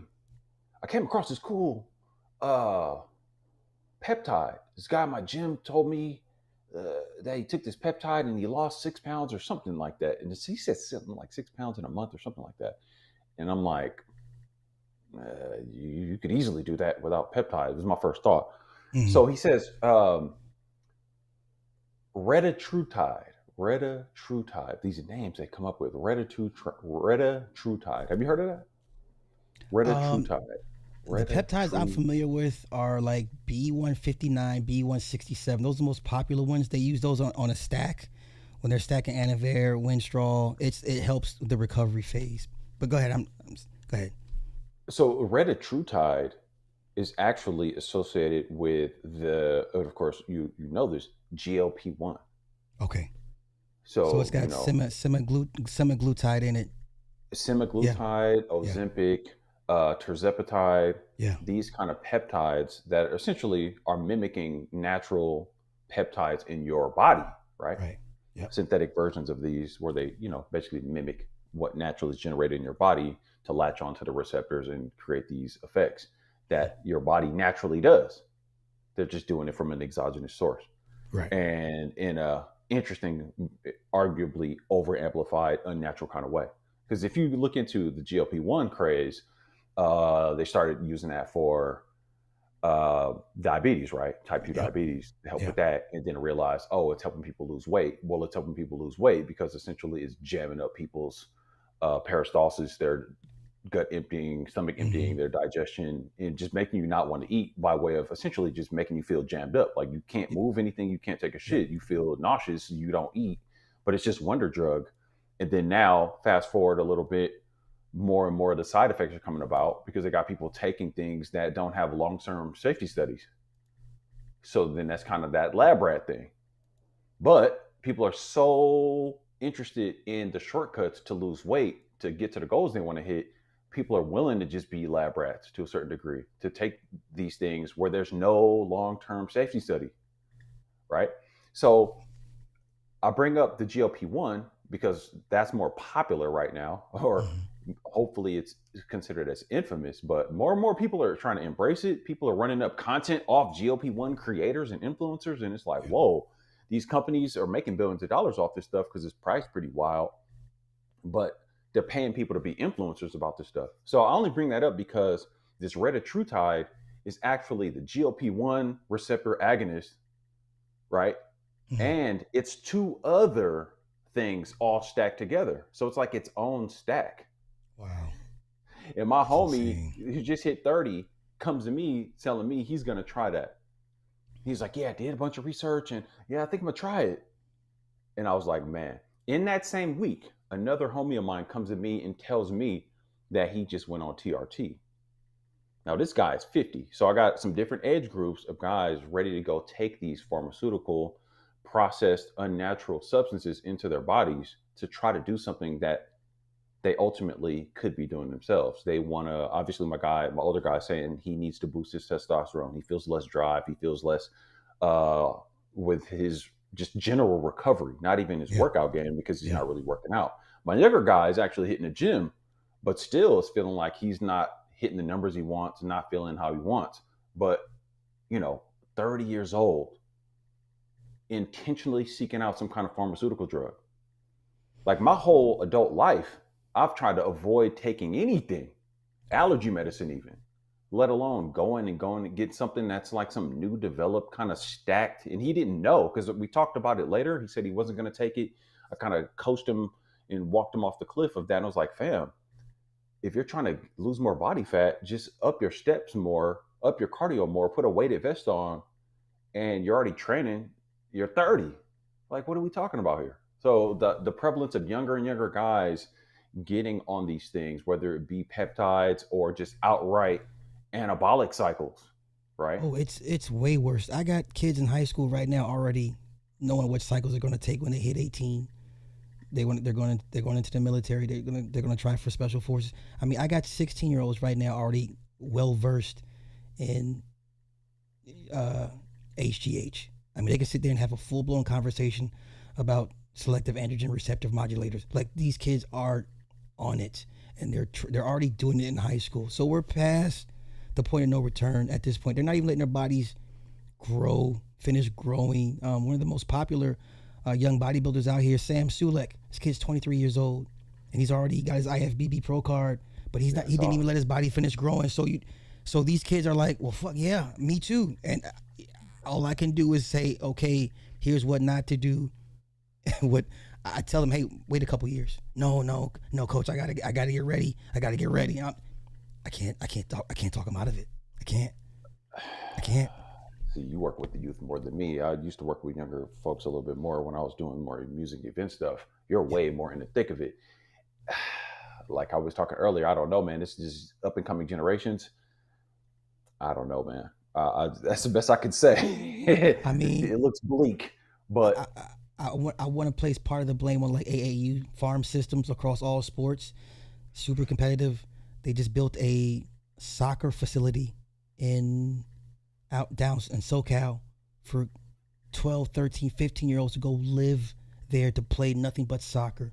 It's like a tennis academy back in the day. They're going to this academy to play soccer, to be one of the next, Ronaldo or Pele or whatever, and it's across the board. So these kids are they're running cycles. The parents are studying what to do with how much Anavar can we give my kid without it messing with him too much.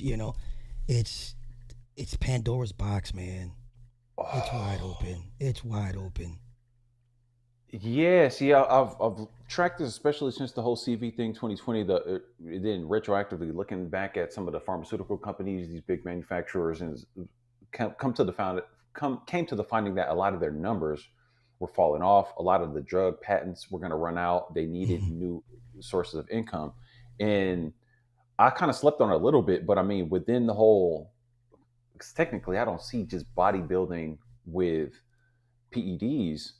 It's technically the fitness industry, but when I think about fitness, I think of natural fitness. And I want to ask you about this. Like, am I tripping and thinking like from a fitness personal trainer level, my mindset has never been to go to some kind of performance enhancement or even replacement, as you may pertain to older people, TRT, HRT for women.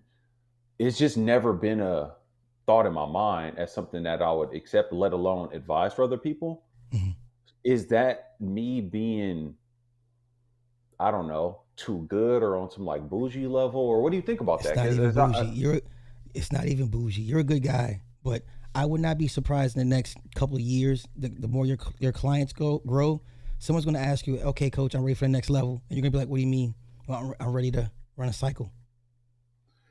That's why that's we get what coaches. my guy hit me with that. He said Okay. people are going to come to you about this more. Yeah. So you should know about this. And I that, agreed.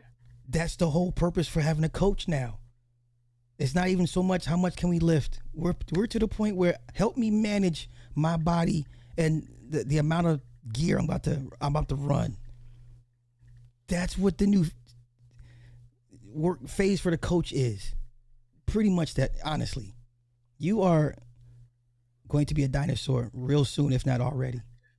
Yeah, and I utmost respect when I say that, but as you grow in this, you're going to have clients like, you mean you don't? You mean you're not going to give it? You're not going to help me get it? Like you're not going to help supply me, and it's going to break your heart. It's going to break your heart. Yeah, maybe I gotta niche down even more and make that part of the sales pitch ahead of time. We can get you to a good state without having to leverage. Here's the top 5 reasons you maybe don't want to go that route. Hmm. But as I thought like that, I figured, you know what? Let me talk to some people who have kind of went that route and make sure I'm not missing something or a certain blind spot. I understand. Like my guy was telling me, he said himself, he thinks his whole life he had some type of testosterone deficiency, and I suspect I may have as well, because there's certain things in my life growing up as a kid where I was exposed to certain chemicals, certain all kind of things, to where Okay. I'm thinking maybe it threw me off a little bit.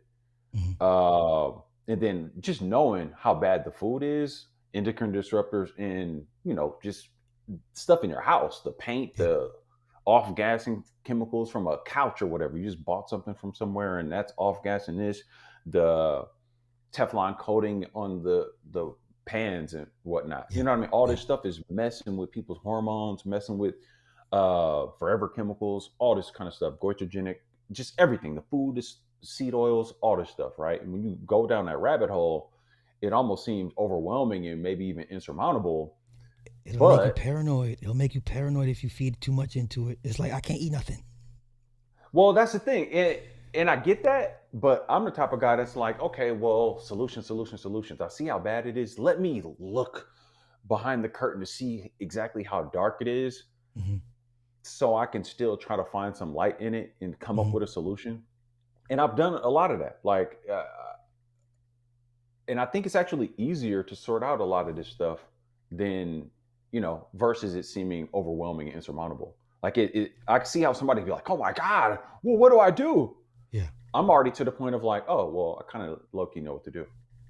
Because it's not that hard when you figure it out, but it is gets into that realm of lifestyle change.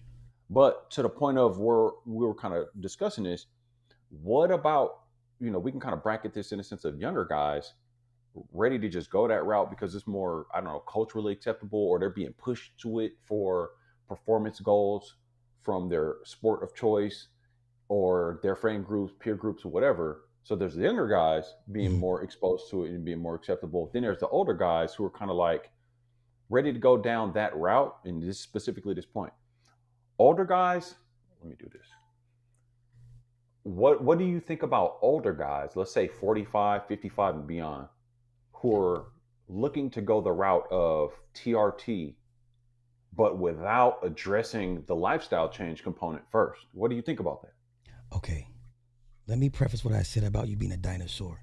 I think you would have enough client base with older folks that want to make lifestyle changes that you'll be okay. I think the moment once you get into more athletic clients, more athletic based clients, then you're going to start to see an uptick in them asking you, hey, can you help me get the good stuff or whatever the case may be. I need to say that part. Secondly, I will never tell any man with low test in his late 40s, early 50s to not take it. All you're doing is just replacing what you lost. That's it. I think TRT has such a negative connotation unfairly because most people think it's steroids. Yeah, but it's something that your body naturally produces, and we all know that the older you get, the lower it gets. You're just simply replacing what you've lost. Low test, brain fog, yeah, listlessness, low activity, like all types of shit. Um, Now, when you say lifestyle changes, now if he's borderline obese, then it would still help. Um, the uptick in testosterone will get him more active, will give him a little bit more drive to actually move more weights or actually get more active. It's kind of a twofold. It has its perks. It has more of a perk than a downside. Than I would say, okay, um, but if he has a bad diet, you're not gonna outwork a bad diet ever. So that I agree with you on the lifestyle changes. But is he obese or is he just out of shape or is he just is it just not life getting to him? I don't know what his situation would be. If it's just low test, okay, more than likely, I don't Let, want to let say me he's let me let me put more context in this okay. particular case. In this particular case, mirror some other cases I've come across where guys have like, ah, you know what, I went ahead and did it. And these are guys I've talked to, and they told me about how they move or lack thereof. Okay. how they're not moving, what they're not doing. They've told me these things. They told me about how they eat, how poorly their diet game is, their nutrition game is. They told me about their lack of any kind of fitness, mobility, movement. Told me about poor sleep, sleep hygiene. Just told me about all the things, just in Mm, passing. But mm, then, in knowing how much I'm fitness oriented and have pushed in that direction even more. So they have me, myself, as an outlet for that, and hopefully a source of direct motivation, right? From the standpoint of, all the benefits, right? I'm telling them, like, hey, here's the stuff I'm doing, just for mm, straight free game. mm. But then these guys, dad bod kind of vibes. Some of the guys don't even have kids, fat stomachs, way out of shape. But then say, yeah, I went ahead and I did this thing, and I called somebody. I did. Everybody else, I did this research. And I did this thing, and I started, and I'm feeling better. I went ahead and got on TRT or whatever, and I'm like, wait, because this is where we walk that fine line with me between the petty side on, fam, you gotta handle that, versus, yeah, but don't just do this shortcut thing first. Like, can we handle this thing like a man and confront the things that you need to do first? Like, I don't know. Maybe that's where I'm kind of like, am I tripping? Am I being too hard with that? But to me, I'm gonna just say this to you and see what you think about this. I feel it to be conditional or a state of a lesser man to say, I'm going to go do this shortcut thing first before doing the actual thing that could set me up for success. Okay. You see what I'm saying? I'm with you. Here's where we professionally disagree. I'm not going to tell any man in his 50s or to not take it. Um, Even if he made the lifestyle tweaks, it's not going to boost his test levels to where it needs to be for him to feel like he's more productive and more active. So he can, he can eat all the avocado and meat proteins all day. It's not gonna, a 260 test level is a 260 test level. You may bump it up maybe 20, 30 points. You're not gonna feel anything, even if you give him the lifestyle tweaks. From going from 260 to a 500 base level will be night and day to somebody. They'd feel like Superman, like, oh my God, I never felt this. I can think clearly. I've seen people, it's almost like when they double their test levels, and we're just talking, we're not even trying to get them to 600 or 700. Because first thing I would tell them, go to a urologist, find out what they're trying to get the numbers to. Anything over 1100 is off the charts. Like, you're a bodybuilder. Okay, we don't want you there. Most urologists will be like, okay, we want you between 6 to 8 to 900. That's optimal. That's what you were when you're in your early 20s as a young buck. If we can get you somewhere close to that, in a 40 or 50-year-old guy, he's Superman. He's Superman. And then on top of that, with the lifestyle tweaks, it'll make the TRT function cycle a little bit faster in his body, that he'll see gains and results more quickly. But even we went your route, you're not going to bump his levels up to a point where he's going to be noticing, even with the lifestyle tweaks, like, because he's lost so much. You can't. It's too big of a gap to make up. So I would never tell no one to not.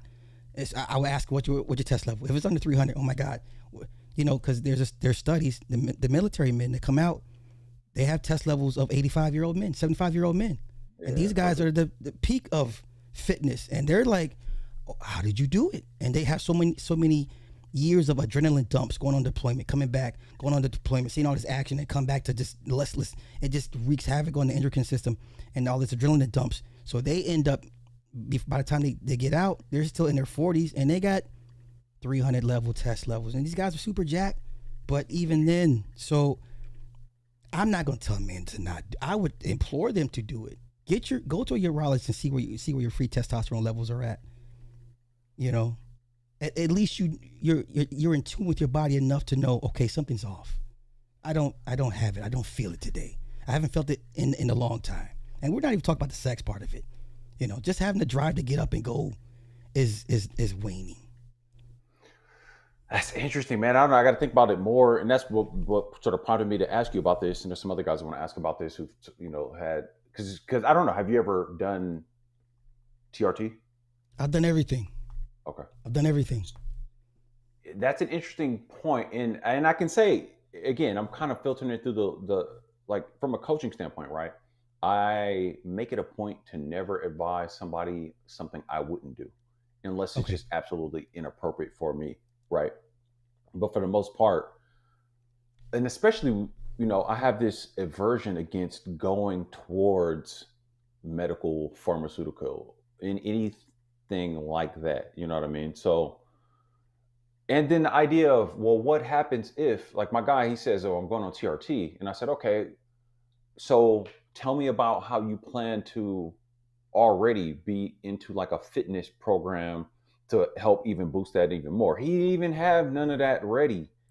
And I Now said, this is well, what where about we getting it up right. there in some type of a cycling off ramp type scenario? He was like, yeah, I never even really think about that because I believe that because blah, blah, blah, I'm so deficient that this is just something I would do forever. And to me, that's just mind boggling because the thought of saying, I'm going to take this external substance that I get from these people that make it in these labs that may or may not have proper quality control. To me, in my mind, I'm just like, I don't want to be a dope fiend. I don't want to be on the hook of something. And maybe that's a hyperbolic way to put it, but I don't want to be on the hook. I want to try to refine myself to a point where my body is aligned with nature as much as I can. And that might be a tall order in and of itself, considering all the things I talked about that are Mm. hitting this. But at least in my mentality, it's like for me personally, and I advise it to the guys I'm coaching, at least let me try this first. Let me try everything I can before I go that route. I guess that's kind of what I'm saying. Fair point. And I don't want to. I don't want to promote TRT like it's a band aid. Like, and you may be an outlier. You could probably be 70 years old and never have to. You could be like those old Jamaicans in the bush. Walk around just six pack all day and have high energy levels. You could be that, but And man, I, it's like, let me say it to this point. Remember, at 30, I was 65, 70 pounds heavier than I am now, way fatter. You see what I'm saying? And I did things in, like, I'm a living example of, hey, if you make real changes and fuck with it, you can get way better and stronger. And I got more muscle mass and damn near got a six pack now okay, and but I rock don't. that and sustain it. You see what I'm saying? r- I'm with you. I don't want to put Like you in based on X Man actual cat. things I've done. Go ahead. Go ahead. Right. I don't want to put you in X Man category, but you've tapped into your natural genetic state.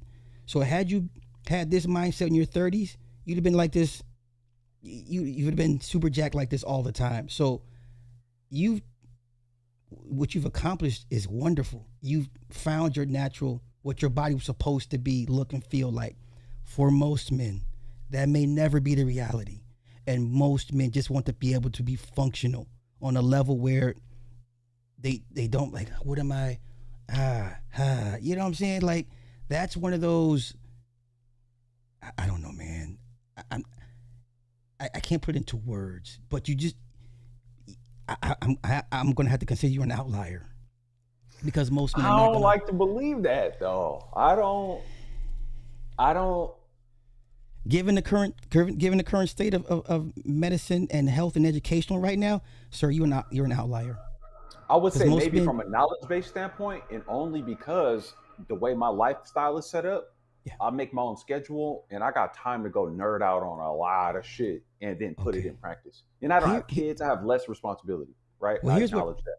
I'm with you. Here's what freaks me out. When every time I go get blood work, I see all these old men, and they're old, and they I can tell their joints hurt, and they're so low energy levels. I'm like, God damn, I will never be this. I would go back on cycles again before I let life suck it out of me. But you see a lot of older men just run through the fucking meat grinder, man. And I'm like, no, no, no. I'll eat a bullet before I get that bad. They're on walkers, and the wires are like, oh honey, it's all gonna be okay. She goes up to the nurse to fill out his information. He's huffing and puffing on the chair. He can barely sit down and get up. I'd be goddamn. I would eat a bullet before I get that bad, or I will be back on some test. I will be, hey y'all, shot in the ass time. I would quick fast. I will never, because I'm looking at these. I It's rare you see healthy people at a doctor's office, Mhm. right? Most people that are there are sick, ill, health issues for whatever reason, and going to the urologist, you're like, this is way worse than what people are reporting. You have a lot of men out here fucked up. So whatever it would take to get them back to just a standard baseline of just being able to function, I'm all for it. Yes, I'm all for health tweaks and all. I support all that. But that TRT is going to work way quicker and have more of a punch, more of an impact in 6 months than a lifestyle tweak.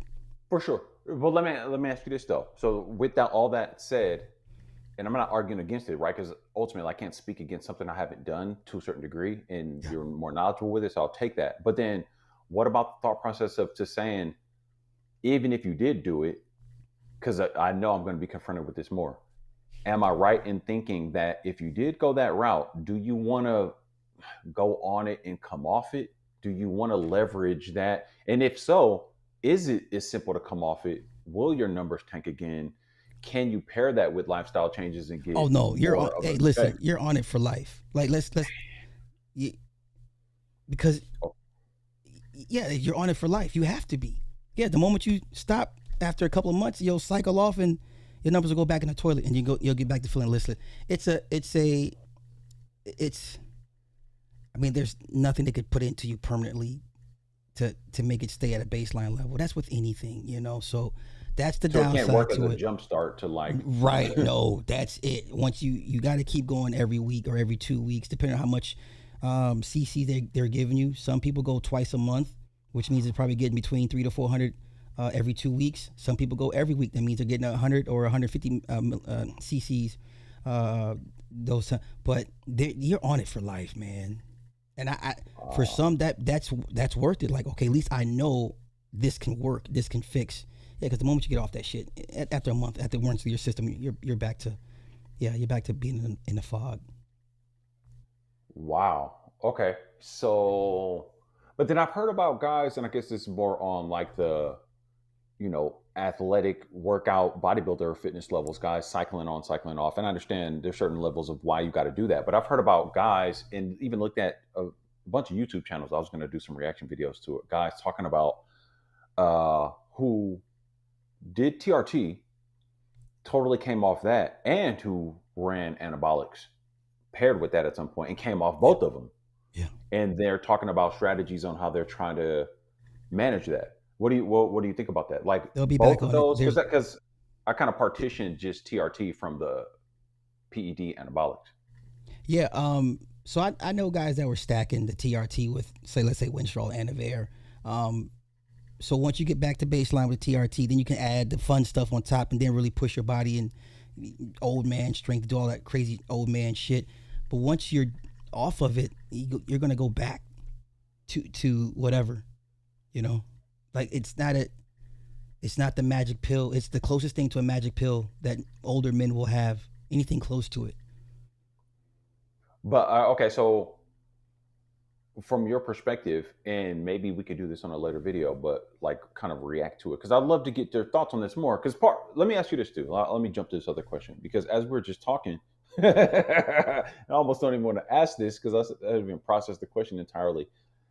Does it make sense that, because I really love coaching people on the health, fitness, nutrition stuff, but I do see how this is going to keep coming up.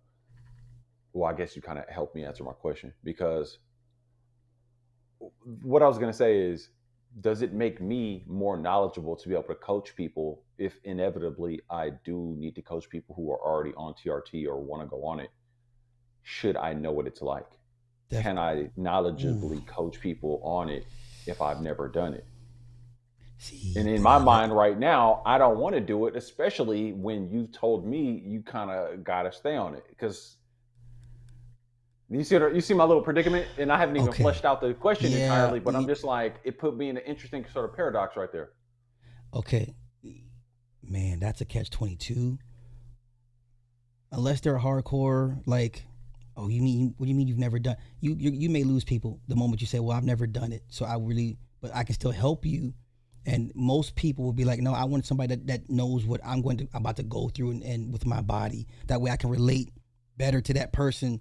I can give them symptoms or whatever, and they can be like, I know what that says. We need to reduce this. We need to add that. So unfortunately, you're in a catch-22 with that. I would just say, just learn about it anyway, because it's coming your way regardless. It's gonna, so the knowledge is power. The more that you know, but The hardcore guys are gonna be like, okay, thank you for no, thank you. I want somebody that's been through it, you know. Right, So, right. you Interesting. know, But so, what do you think? And I know just speculation about other guys. Why do you think some guys would come off TRT? And obviously, I see why they would totally come off the more high power stuff. But I've seen videos about guys coming off TRT even and just be going totally off everything. What do you think that would be? how how long had they been off at that point?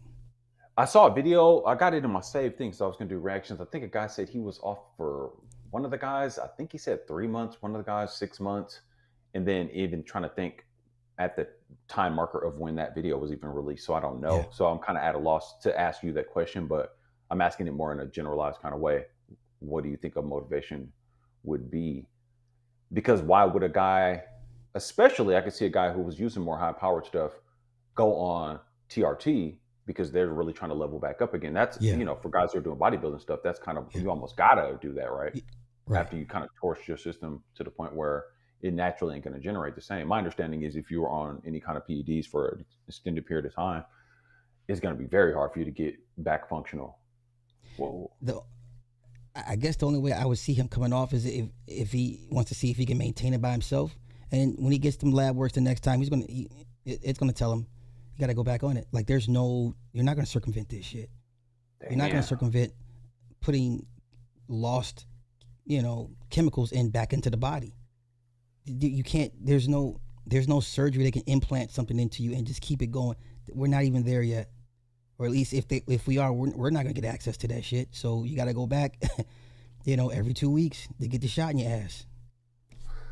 And That, you said something right there that serves as an interesting segue because they surgically can't do something that's going to help you get those T levels back up. But apparently, if you torch your system with poor nutrition or whatever lifestyle, and you find yourself with, for guys, some type of ED scenario, apparently these companies are coming up with devices that you can install, man units, as it were. And I saw you doing a reaction video to a guy, a YouTuber, and I think if I'm not mistaken, he's around my age, somewhere between our age, close to yeah, close he to he just close-ish. turned 48, 49. He just turned 48. Yeah, yeah. And he had some issues with his junk and went to the junkyard. Damn. Let's talk about it. Let's talk about it. Is Well, that a good I, segue? perfect segue. I've been wanting to get your take on this for since I first covered this guy. I'm sitting here like, how does anybody not see this is so ass backwards? So he had type 2 diabetes, which led to his ED. Subsequently, the only solution that he sought was a penis pump installed into his body. Did he? And Did he? Oh, go ahead, my bad. no. Go ahead. Go ahead. Did he give any other stats or info relative to like his status, like with his testosterone? Okay. Not that what I've found. I found he had numerous videos of his doctors telling him, "Hey, stop the food content or change the food content up." Because all he does is he reviews just processed fast foods, Yeah, the so I'm worst of the eating worst. fast. Reviews That for fast food had me like, wait, what? that's pretty much. Why? I can see maybe a fancy restaurant somewhere that's more obscure. I thought that was the whole point of food reviews, something obscure that No the average person sir, no can't sir. get. Food Hey, reviews of some random shit from McDonald's or something? Like, what? yes, So that's just yes. mukbang, or at that point, you just eating, smashing food just for the sake of the eating. I Like, mean, we're talking Taco Bell, McDonald's, Burger King, Chipotle. Even though I frequent Chipotle sometimes for the chicken tacos, but we're talking the worst of the worst fast food and all their new items that come out. And he reviews the food. He's been doing this close to 10 years. mind-blowing. Yeah, Unbelievable. yeah. But yeah, so if he's reviewing these kind of foods, but type 2 diabetes, but go ahead. No. So that's how we got here. His doctors had warned him, hey, you gotta change it up. You gotta change it up. And I've noticed a lot more black men doing this type of content with these bad foods. There's another guy on YouTube. I forget his name, but he on the verge of being as big. You can tell the way he spreads out. He's eating all the crazy, mom and pop foods and all this extra stuff. And I'm just like, so this is what we, okay, okay, gotcha. But I wanted to get your take because he's being celebrated like this is a win. And he explained the process. He's got a device in his stomach. He's got a device in his scrotum. He's got a rod in his shaft. I'm like, that's not a win. He has to do all the He move, actually push got to buttons and pump it shit. up Yeah, he's got to manually. push. He's got to push Pump, a button push. to activate the pouch in his stomach to release the fluids into the shaft, and then he goes to his scrotum and Reebok pumped the shit up, literally. The fact that he opted to go under the knife, period, for something that should have been, if we're gonna use the phrase lifestyle changes, whatever, just. But I guess if your bread and butter is to eat the shitty food, I guess even in my mind, I could do. I don't eat chain fast food at all, but if I was gonna run up a bag doing it, I would only do that on those meals where I'm gonna shoot a video, and never otherwise. But I mean, as big as he looks like he eats like that pretty much all the time. He's I six would gather. six. At one point, at 6'6", at his heaviest 400, he's down to like maybe 330, 340. He spent 2 years to get his AC1 levels down to get the surgery. So that was his motivation. Wow. Yeah. Wow. Okay, I didn't even hear that part. So that's just wrapping my mind around that. So A1C, I mean, yeah, hemoglobin A1C is directly relative to the glycation in your arteries, circulatory system relative to blood sugar. So he's trying to get that down, Right. which is very easy to get down. I mean, the hardest, easiest thing, but actually easy. This stuff is just mind blowing to me. So yeah, type 2 diabetes, even that is easy to fix. You don't need meds for that. That's directly a lifestyle change issue. Oh wait, Type I 2. forgot to tell you. I'm sorry. Also with TRT, it does thicken the blood, so you have to take an aspirin once a day. So your guy is gonna, Whoa. yeah. It thickens the blood, so he'll have to take aspirin once a day. Um, he may end up with some estradiol. He may end up with some Yeah, higher he was estradiol aware of levels, that. so Right. he may have to end up taking anastozole. But Actually, yeah, take one thing to that's part of the slippery slope of yeah, why my position is the way it is, because I don't want to have to take this other thing that's going to lead to this other thing. My T goes up, but then I got to make sure I got the aromatase inhibitors because then I don't want it's just to. like running a cycle. Yeah, you gotta make sure you. But my thing is, if there's a natural way to knock somebody's test levels 200 to 300 points, a lot of people sign up for it. But right now, this is the best we got. Wow. Yeah. Okay, So my then bad. I Go ahead. guess, yeah, no, because my thought is, because now I'm almost, since we started with these discussions, especially the TRT one right before this, then I'm almost like, specifically relative to this ED situation and this guy's quick fix for it. I don't know, fam. The TRT thing to me is like analogous to him going and getting that setup. I see what you're saying, Ah! but his was self-inflicted. His is self-inflicted. Age for a lot of guys, age does wonders or Oh, just wreaks havoc to the body. I mean, there they, is a they even give correlation. well they Hold on. even give Wait, TRT wait, to women with wait, low. wait, wait. Go ahead. I'm sorry. No, because it's. I get where you're going with that, and I'm knowledgeable and understand and give respect to the idea of the fact that we're under attack by a lot of different things. But I would argue that this human body, however it came about, the grand designer or Jesus or whatever, set this thing up to know how to heal itself. And I think most of the issues that we're dealing with are self inflicted. I agree. I no longer believe or subscribe to the concept of just because you get older, your T levels drop. I don't think that's the case. I think the T levels drop thing being accepted is because so many people, we could just take America, over the last 50 years, the diet and nutrition has gone so far down off a cliff that it's just accepted that that's a part of it. You see what I mean? Like chicken or the egg. You see Yeah. what I'm saying? So I Yeah. say that to say, had we not introduced seed oils and all these preservatives and all that, there would never be a concept that, oh, well, once you hit 40, your T level's just going to drop. And that just is what it is. In other words, I'm saying it's all self inflicted. It's all based on cumulative damage being done by people's diet and nutrition for the most part. Then, of course, we can get into the environmental issues as well. What's in people's homes, all that, whatever. I don't know, Wi-Fi signals, whatever. Lack of just being out in the sun, lack of just more being out in nature, right? But where I'm at with it, I think all of it is self-inflicted. So then, from that mindset, and if we can play a thought experiment with that, isn't it all self-inflicted based on shitty diet, or could it be just as a thought experiment? I don't know. The way I see it is kind of like the same way you went. Got this, you got to jab this in your butt. If you would have done certain things 10, 20 years ago, you probably would have never needed that. And similar to this guy, fam, if you would have stopped eating this bullshit, you wouldn't be 400 pounds and then have to walk it back just so you can get this contraption put in you. Let me know where I'm wrong. Well, I make a distinction between him and, let's say, a community of men that for whatever reason have low tests. I would love to see the numbers of other men test levels in other countries. Like I'm gonna go look that up and see if I can find it. I would love to see the comparison. That will give me something to chew on, and at least, but we pretty much agree that the nutritional system here in the States is probably why we are probably the worst that we've ever been.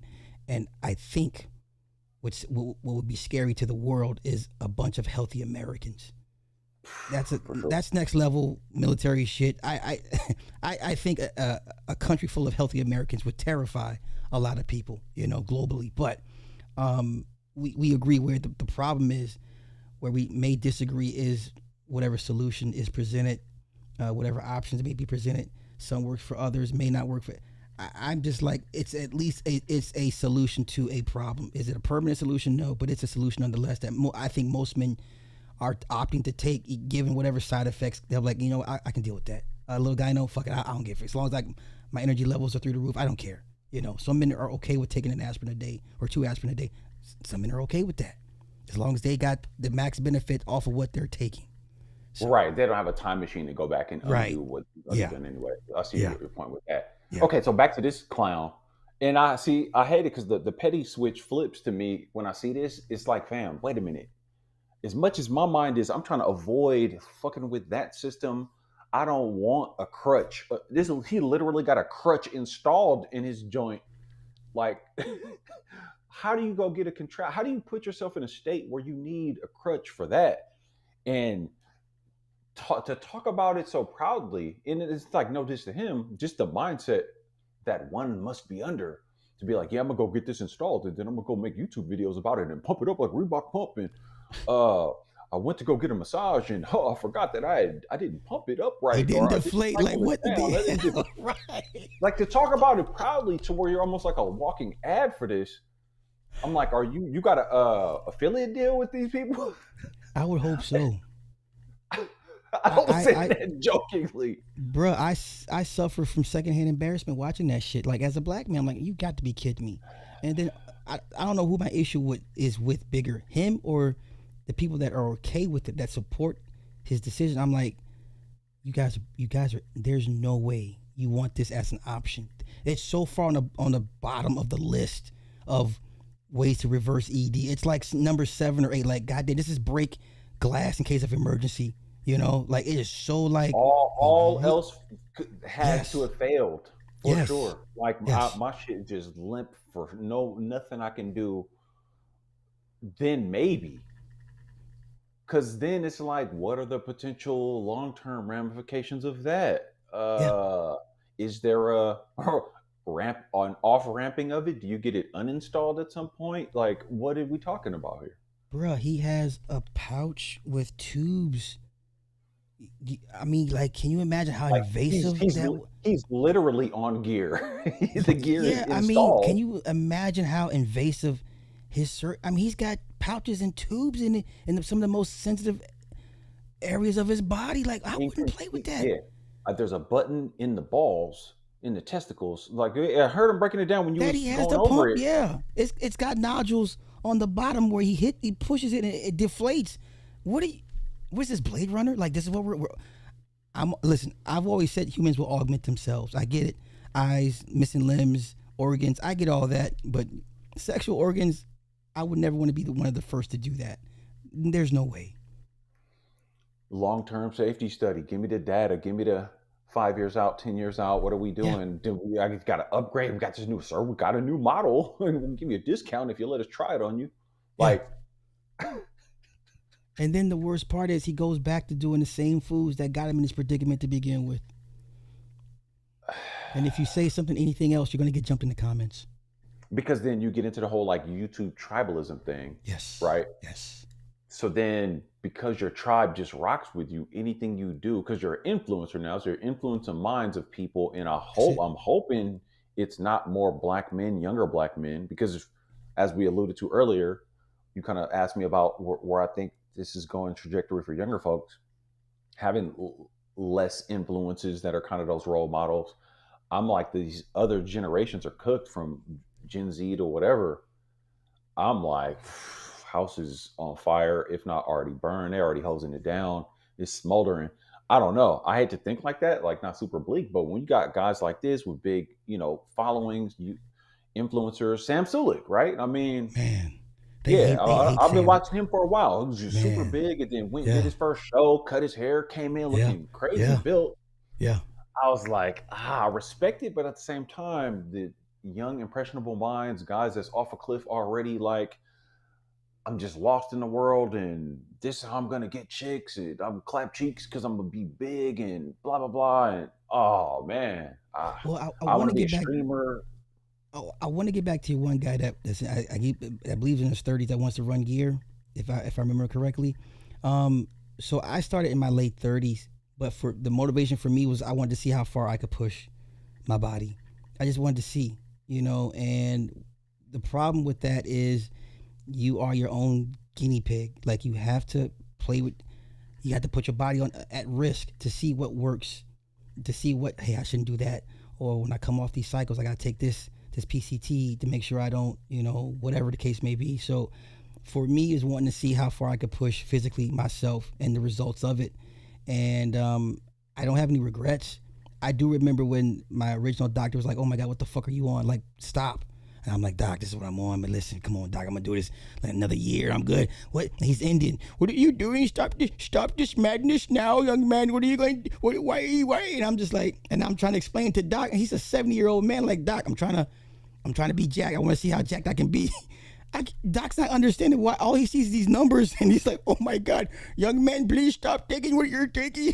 Just like so, but Man, that was my everybody's motivation is different, but a lot of it's vanity, man. A lot of it's people want to see how.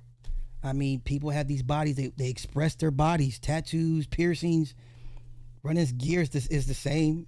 Let's see what I can do with this body. How can I express myself through this body? You know. and I totally relate to that. Like again, the body dysmorphia thing. I feel like no matter how lean I get, whatever, I don't know at what point I'll be like, okay, I'm finally happy with this. It's like a never-ending sculpture kind of going on, never-ending Mm-hmm. art project. But in my mind, and this is just me being weird, it's like if I see, like I said, the guy I saw at Whole Foods, so he's like my same height, but had to have a good 30, 40 pounds on me, and he was just big, way Mm-hmm. bigger shoulders, all that. And I'm, I have pretty broad shoulders just naturally, but I'm not like super big buff. I'm more lean like a boxer MMA fighter, Yeah. a 6'2", more wiry, more lanky in that sense.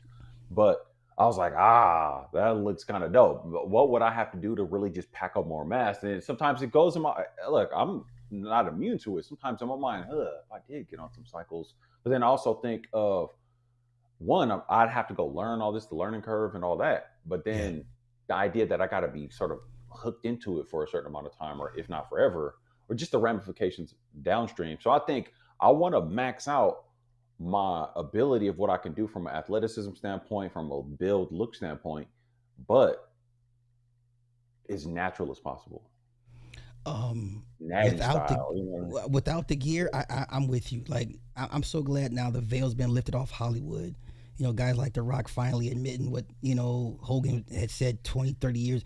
Like, you need to be these physical looks. You need help. You can't do it naturally. And I'm so glad it's better people know now than people wreck their brains trying to figure out, well, how does he look the way it's not natural. So now I'm glad we had the natural conversations. You see, Simeon Panda, like, he's fucking not natural. Nobody Right. walks People, around yeah, like that. the Greg Doucette killing people Oh with my the God, natty or not. yes. Hey, Greg, I mean, yeah, he's on TRT. He's on more than TRT. Don't let him bullshit you. He straight up admits it. Yeah. Yeah, he's on way more than TRT. But I'm glad these conversations are being had now, so to take the pressure off regular folk trying to kill themselves on trying to achieve these unnatural looks naturally. There's no way. Shannon Sharp, stop. Michael Jai White, no. Not late 50s looking like, no. But this conversation needs to be had more often. And unfortunately, the white boys are having these conversations long before it got to the blacks. Black folk are now, you mean Simeon Panda's not natural? Well, what do you mean? Yeah, he's not natural. So as always, we're always late to the party, but I'm glad we're here now. And I think about that a lot, right? Like that, the whole fitness industry, that whole realm, and then how it, from my standpoint, again, I guess it's always going to be me fighting this uphill battle. When I rocked with a lot of music stuff, it was like, can we have dope music? We can have the street shit. We can have the super spiritual, lyrical, whatever. We can have all that. Yeah. Pure party music. I want all of it. Cool. But I don't like when it leans too much to where we're getting into just one side of something that's gonna have our people jumping out a window and just looking janky and raggedy, and everything has to be criminalistic to the point where everybody got a mask on, and that's just, it's the culture and it's acceptable while it's crying about oppression. That just looks goofy to me. And I say that as an analogy to the fitness industry, in the sense that the fight that I would always want to fight is, let's make sure we're doing things in the most healthiest way, in the most realistic way, versus just doing the most glamorized shit that's going to eventually blow up in people's faces later. If that makes sense. I'm with you. Listen, I'm with you, but you're always going to have a subsect of people that just want to see how far they can push themselves. They're always going to be there. And I think, unfortunately, that crowd is getting bigger and bigger. That's my point. People. That's my point. Yes. Yep. So now it's that's like, exactly what do you mean? I'm like, you're not the cool guy if you're not running gear now. Now you're like, oh, you're a lame. You're not even running any cycles. Like, what the fuck is wrong with you? Like, we're all doing it. So that's where the pendulum is swung. So yeah. You see how I just made the analogy. Like, we started off talking about what would make the fitness kind of angle more interesting or less boring for Black folks. I'm kind of paraphrasing what you said. And then even within that realm, as we get into more, well, we got a peptide for this, we got a peptide for that, we got TRT, we got HRT for the women that's getting older and premenopausal and blah blah blah. It's always something for something for something. But why can't the sexiest thing be at least try to do the most natural shit you can and eat right first? Like, if you can't eat right first, fam, like, get out of my face. Like, okay, I gotta go back to petty mode and be like, that's some whole shit. To that, at least we're having a conversation that fat is not sexy anymore. Okay, so wait, the fat acceptance. I'm just, I'll pick and choose my battles. We're finally getting away from the fat shaming being a bad thing, fat acceptance. We're finally getting away from the Lizzo era, right? So now we're getting back to a point where, okay, you know what? Maybe healthy is a good thing. The conversation now is being had. So now where we take it from there is, I'm just glad we got away from the fat acceptance part. Wow. Okay, so just on the fly, because I like that. But then, the social engineer controller folks that have international banking, monetary interests, investments, the Black Rocks and whatnot. We own this many, this much equity in a company like Pfizer or whatever. So we need to get people, let's fat shame again. Okay. But can we co-opt that and get people straight to the pipeline of peptides and GLP-1s, and you see what I'm saying? Like, I'm thinking ahead of how these people work. Yeah. social engineer Edward Bernays style. Oh, Yeah. okay. Well, first we try to go super hyper woke with it's okay to be fat and everybody's beautiful in their body and blah blah blah blah blah. Now that whole thing is kind of falling off, bam, they flip the script and go immediately to just inject yourself with something. I You know mean, what you I'm saying? got people lined up to be spokespersons for that. More so than the fat people sign up to be fat sponsors. If you're following trends, I've True. never seen so many fat sponsors. Not like where fitness influence. I mean, it's a come on. We got how many billions of dollars does it make all around? Bodybuilding's more popular than it's ever been. Like they're getting bigger and bigger. These kids, and they're starting off younger and younger. Yeah, game set Right. match, game set match. Well, then I'm interested in is there any information on this over time? If more younger guys run whatever cycles, TRT, stacks, whatever, how would that impact their fertility? Because me and you have had this discussion even years ago. We kind of talked about this a little bit here and there. People's, you know, C theory, conspiracy theories about depopulation or is Okay. it population control? If fertility numbers are dropping off or the dating scene is crazy, less coupling, divorces, blah blah blah, infertility based on these injections that they gave people around 2021 based on this whole virus story. I'm sure you're aware of that, right? Mm, You see how people get all kind of issues that's starting yeah, to rear its head, which we knew it yeah. would.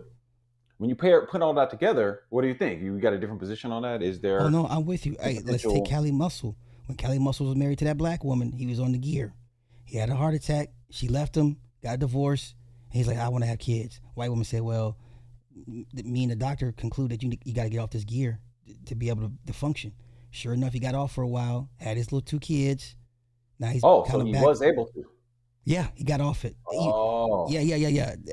The shrinkage is for the most part. The testy shrinkage is pretty permanent, but the functions of the testy kind of come back online once you cycle off. But the okay. size shrinkage, that's pretty much permanent. Just like with the women with the clit enlargement, it'll never go back to being small. Once it enlarges after you've been on it for so long, that's permanent. That's a permanent side effect. Yeah. But a lot Okay, of so I kind of went guys, off on a little tangent there, but that was my initial point. If yeah, is there a long-term ramification of guys starting these cycles at a younger age? Would that potentially impact their fertility in a yes, negative way? yes. Yeah. So, yeah, eventually, the longer they're on it, it will cease or greatly slow down. Yeah, because once the testes shrink, man, that's your first sign of like, oh. Now, next thing you know is the functions of it. It slows down, and but by then they're not thinking about trying to have kids. They're trying to be fucking jacked. No, I And get it, but uh, Cali Muscle, in his instance, he was able to still. He yes, still had once he some got siblings. off of it, he had his twin. I think he had twins. Yeah, yeah. But then you think for some of these younger guys starting late teens, early 20s, by the time they would even remotely, hopefully, be thinking about having kids, so let's say 30s, 40s, it might make it less likely that they could be fertile. You see what I'm saying? I, yeah. As long as they're on it, chances are they're not gonna have. Oh, so they would have to come off it They too. gotta, And gotta if they they gotta come come off it off of too, it. then they could. They gotta come off it. Yeah, got So to. not like a permanent damage kind of thing. No, but it's not permanent damage, but the damage is there. Damage is there. But I think of a lot of these kids, to them, it's worth it. Sure. I was just kind of reaching into a whole other Yeah. side quest of could this be used as a strategy to one make trillions of dollars I'm with by yeah, both turning into especially when you industries. have 16, 17-year-olds already in it. So yeah, there goes your teen pregnancy rates plummeting because these kids aren't out here fucking like that. They're too busy trying to get jacked. Interesting. Okay. Yeah.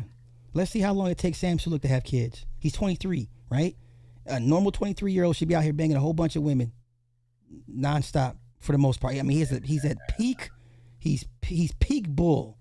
And let's see how long it takes him. Now you could be like, well, his career is first, and he doesn't want to have kids and a family. I get all that, but when he hits 30, 35, let's see if he doesn't. When does he start talking about I want to have a family now? Does he get to that moment of enlightenment like Callie Muscle did? Because how old is Cali Muscle? He's in his 40s now, right? late 40s. I can look it up. Yeah, that's got to be at least mid 40s, early 40s at least. But I'm figuring this guy's Cali got to be Muscle older than me. he's 50. Yeah, I was like, he got to be older than me. Yeah, he's 50. Damn. Okay, so Yeah. yeah, very interesting. I appreciate the game on the just again knowing my limitations, my blind spots, the TRT discussion based on two different guys that I know personally coming to me with one, peptides. Let me try this out, younger guy, Yeah. and then the older homie who's slightly older than me. After the fact, telling me he already went on this, and I was just like, and then he doesn't even seem like he has any interest in really changing the diet or getting any fitness dialed in. Okay. So yeah, so that, and then just in general, and you gave me a lot of insights on that, and even more so on the fact that I'm probably going to encounter it more, which I kind of knew, but based on what you're saying, it's more clear. Um, but yeah, just kind of thinking the trajectory of where this goes long term. I think about this kind of stuff a lot. Mhm. What does the next 5 to 10 years look like relative to the younger guys having more access and it being more readily available, from peptides to TRT to anabolic stacks or whatever? Where does that take us? How does that even play out? Well, the scary part is you would think the health issues, the deaths of these guys dying early ain't stopping nothing. Oh Dallas man, McCarver, Dallas McCarver, 30 years old. We saw him pretty much take his last breath on stage when he pretty much passed out. Rich crazy. Piana, this not stopping. These kids aren't scared of. They're not scared of the death. Like it's not Yeah, having so many this. big Right. influencers. Like I Yeah. remember watching the documentary, all these influencers that have been out of here since Yeah. just within the last 4 years or so. And it's not even the men. A lot of women fitness competitors. We're not talking Yeah, IFBB. We're not talking Ms. Olympias. We're talking just fitness and figure competitors. They're dropping dead too. This is not stopping anything. What's a little death? What? Did you see how good I looked on stage? what's a little dead? you know. But did you see how good I looked on stage last night? This is where Totally we're worth at. it. Totally Yeah. worth it. But what do you think about this? So when you pair that whole situation with the trajectory of what we've seen from sort of like manosphere guys, and I would even argue, and because I'm sure you're privy to on the female side of things. Because I look at these content creators from TikTok videos, reviews, where the men aren't approaching, or they went to the dating events or the clubs. Stories about women now being charged to go into clubs and the guys can get in free. Have you heard this kind of stuff? Like the Yeah. whole gender war thing is flipped and inverted on itself to where seemingly both sides are just like at each other, but It's a one up. never not coming Yeah. together. It's a one-upsmanship. That's all it's been for the last 10 years. Who's gonna But get? Who's gonna have the final lick? Like, but go ahead. I'm sorry. no, I'm just saying it to the degree that regardless of the warring, what it ultimately amounts to is less people coupling in general and more people just feeling some kind of angst and some kind of levels of depression or whatever, and ultimately not being happy with life. Or is this Mhm. just an online? I know, I mean, in Vegas, you see people walking around couples all the time. So how much is this overlapping into real life? I don't know, but the online thing is interesting. And then being in the Bay too, I've seen people, like I know a lot of club owners and their numbers are kind of dropping off. Okay. There's reports of more and more people drinking less alcohol, Okay. just with economic downturn. So I'm just kind of going into the idea of two separate things. The whole dating, mating, relationship thing, since we got a front row seat to see that, the rise of Kevin Samuels, winter is coming, all these different concepts. The trajectory of that paired with the trajectory of, well, if a lot of people don't really want to do health and fitness from a natural standpoint. So there's that, especially black folks. There's the stuff like Charlie Kirk and whatnot, the political, racial stuff. We got people pushing race to Tariq Nasheed and whatever. And then also we got, just as another cluster of foolishness and fuckery, here, take these drugs to make yourself look better and feel better as a form of escape. What do you think about all that? It's just like fuckery to if Okay. That since people if less couples are coming together, then there's just more idle hands for distractions with these other levels of fuckery. You see where I'm going with this? yeah. Okay. So here's how I'm seeing it. dating, mating with clubbing kind of go hand in hand. So Sure. I see that drop as well. But in my day to day, everyday life, I see people holding hands. I see men opening doors for women. I see a bunch of people with kids, man and woman. Now, do people have alter egos online? Do they go online and say, you know what, I can see that online. You're a different person, but out here, I don't see it. I don't go to clubs anyway, but I'll concede to the fact that the club numbers are dropping. Fine, but that's where you go to date and mate to begin with anyway. If what I'm saying makes sense, that's more for what that's for. Even though David's bridal filed for bankruptcy, guess what? I'm still seeing people get married. So is the conversation really having a real world impact? I would say no. Yeah, okay, they're not getting married, but they're sure as hell shacking up. That hasn't stopped. Interesting. Interesting. Well, Yeah. here's the thing though, and again, this is maybe just a barrier thing, but I don't know for sure because I still got a lot of homies that are, good, you know, almost coming up on 20 years younger than me, male and female. So Yeah. there is a thing where a lot of these people are single Yeah. for sure, and they'll even talk about on their line or on their social media accounts or whatever. They'll kind of broach the discussion of dating stuff, and it's more the women, and Mhm. women will say stuff like, "Well, I'm gonna just be out with my girls," and it's they're always out with their girls or on some trip with their girls. So I don't know. I was just kind of thinking about one, if it is true that there is less coupling, how does this play into these other things that people are being offered to focus on? It was just more of a general thought experiment No, kind of I question, like anyway. that. And now when I hear people say they're single, I'm like, what does that even mean? Because if you have access to the opposite sex, are you really single? Like, are you really alone to the point where nobody wants to deal with you? Yeah, I and take no woman. Any woman that says she's single, bitch, stop. You got a yeah, yeah. rolodex of niggas, and your DMs are stay. Let's not play that game. I don't take Yeah, anybody. when I was out tearing shit down like that off rip with Yeah, chicks, yeah. I'm like, if you don't stop playing with me, I would say tell them off top if the discussion come up like I don't believe anything like I that. listen. I'm like, you're not single. Right. You just who You is the single flavor right of the week? now, Yeah, right now in front of me, you are yeah, yeah, maybe. yeah. That's all I got, bro. I didn't want to hold you too long, but yeah, we went Hey, through a lot. no, super dope discussion, man. Thank you. I've learned a lot.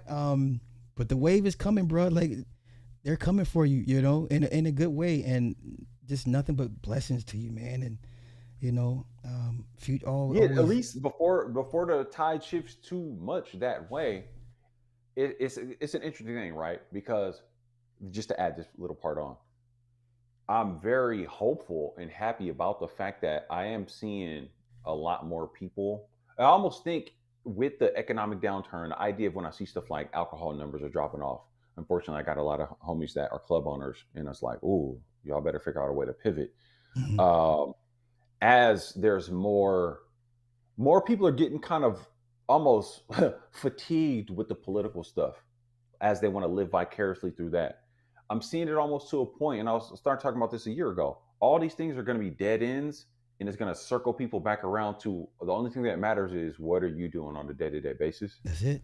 So I already predicted that more or less, and I'm kind of seeing like everybody's realizing whether you're out dating or whatever, or for the people that passport bros or the women that's constantly traveling, running up their credit cards to look fancy for the gram and take pictures in Dubai or whatever.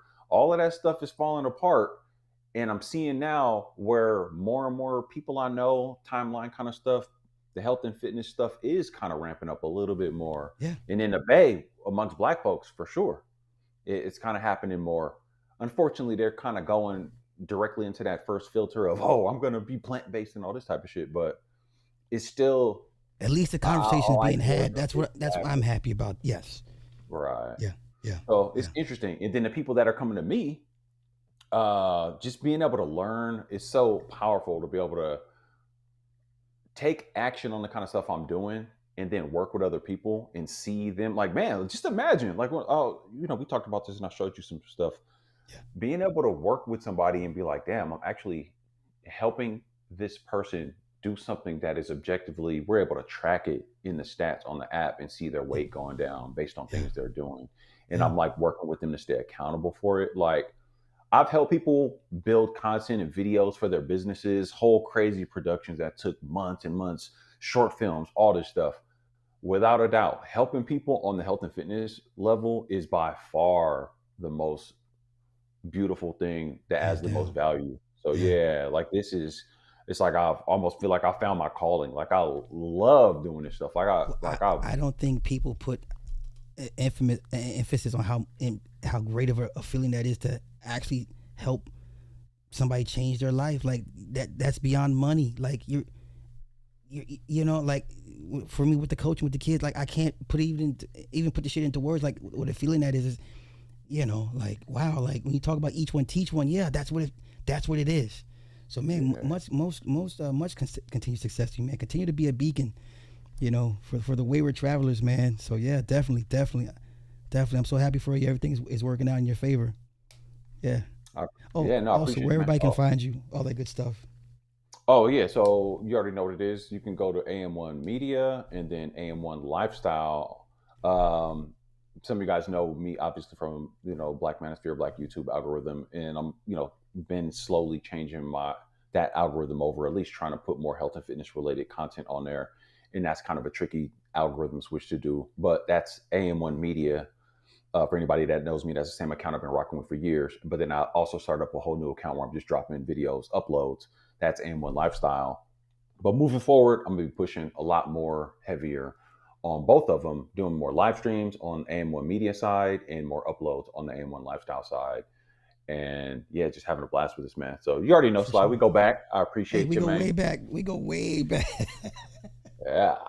Hey, you know, I wanted to talk to you one of these days. Like, I wanted to come up there and train with you for like a day or two, and get some footage. You know, shoot some footage of it. Like, I think, because I see them do it. They work out with each other all the time. I'm like, yo, that would be a dope little idea. Like, if we all kind of got chances to get together and worked out together, so we can go through your workout program and all that good stuff. So I have ideas, but I definitely want to get up with you with that because I definitely want to Bro, come out great there. minds think alike. Because I was Yeah, yeah, already yeah, thinking the same thing. Like if yeah, I pop down there, pull up on you, obviously you can pull up on me in Oakland or Vegas, either yeah, way, or I can pop down there. It's nothing. You already know my yeah. little triangle of where I'm at. It's Well, nothing. you be some you travel more than I do, so I got to catch you when you sit down for hot minutes.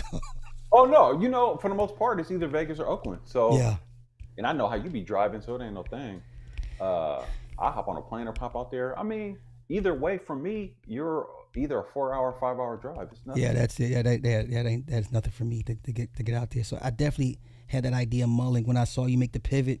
I was like, yo, that'd be dope if like a few of us would go out there and train with you, and that way you promote, how your Oh, coaching for sure. style and how that stuff and what routines what work for you and like kind of put us through our paces and see who throws up first or some shit like that. Like I'm with it because I'm seeing all the guys on the East Coast with their pull up competitions and shit. I'm like, well, we can do this on the West Coast. Like, we can do something different because I know you love wind sprints, and I'm like, wind sprints, ooh Lord. So, yeah, You get yeah. them sprints in for sure. Oh yeah. Oh yeah. I'm So yeah, definitely with it. yeah. When I get my schedule set in the next few weeks, I'll definitely reach out to you and see if we can go ahead and set that up, man. This has been long overdue, long overdue. So Definitely, man. yeah. Any last All right, words for so the people? oh no, I'm gonna go back and watch this because I wish I could have interacted with the chat. So I was curious to know what people were talking about. I hope people got value from this. I Did learned a you lot. did you need me to send you the raw footage for your wherever you want to do with it? You Yeah, want if the you raw can, because I file? was thinking about even taking this and doing some reaction videos to this because I Okay, want to be able to serve this up. I'm okay, always content farming, but yeah, but I do want okay, to cool. see what the people are saying. How, again, I rock with the people over here, For but I sure, for hope sure. people got some value out of it. Yeah, yeah, they better shit. We wouldn't have you up here if you didn't. So, all right, brethren, I'm gonna let you get up out of here. All right, bro. All right, thank you, bro. Peace. All right. Peace. All right, it's my man AM1. Hey, we go back shit. Oh, damn near 10 years, real quick. Hey, a couple super chats. My bad, my bad. We were cooking. Bray J, thank you for the 5 on the chat. Good health is boring to people like Brittany Cooper, Killer Mike, and Lonnie. Oh, Lord, why, Lord, why, Lord. Jodell Phillips, thank you for the 5 on the chat. I'm 50 pounds lighter compared to last year. Health as well. Congrats. I love to see it. I love to see it. I'm just happy the conversation's finally being had with us. I think it's been long overdue, and I think some of it has been just poor narratives and just a lot of fear mongering. So I'm glad AM1 came through, and hopefully we dispelled some myths and some fears or whatever about whatever you decide to do with your health lifestyle. So with that being said, get at AM1 Media, AM1 Lifestyles, and y'all know where I be. So I'm gonna get out of here. I'm gonna go for a quick run and shit. And we're gonna come back in a couple hours and talk about some urban stuff. Thank y'all for coming through. Peace.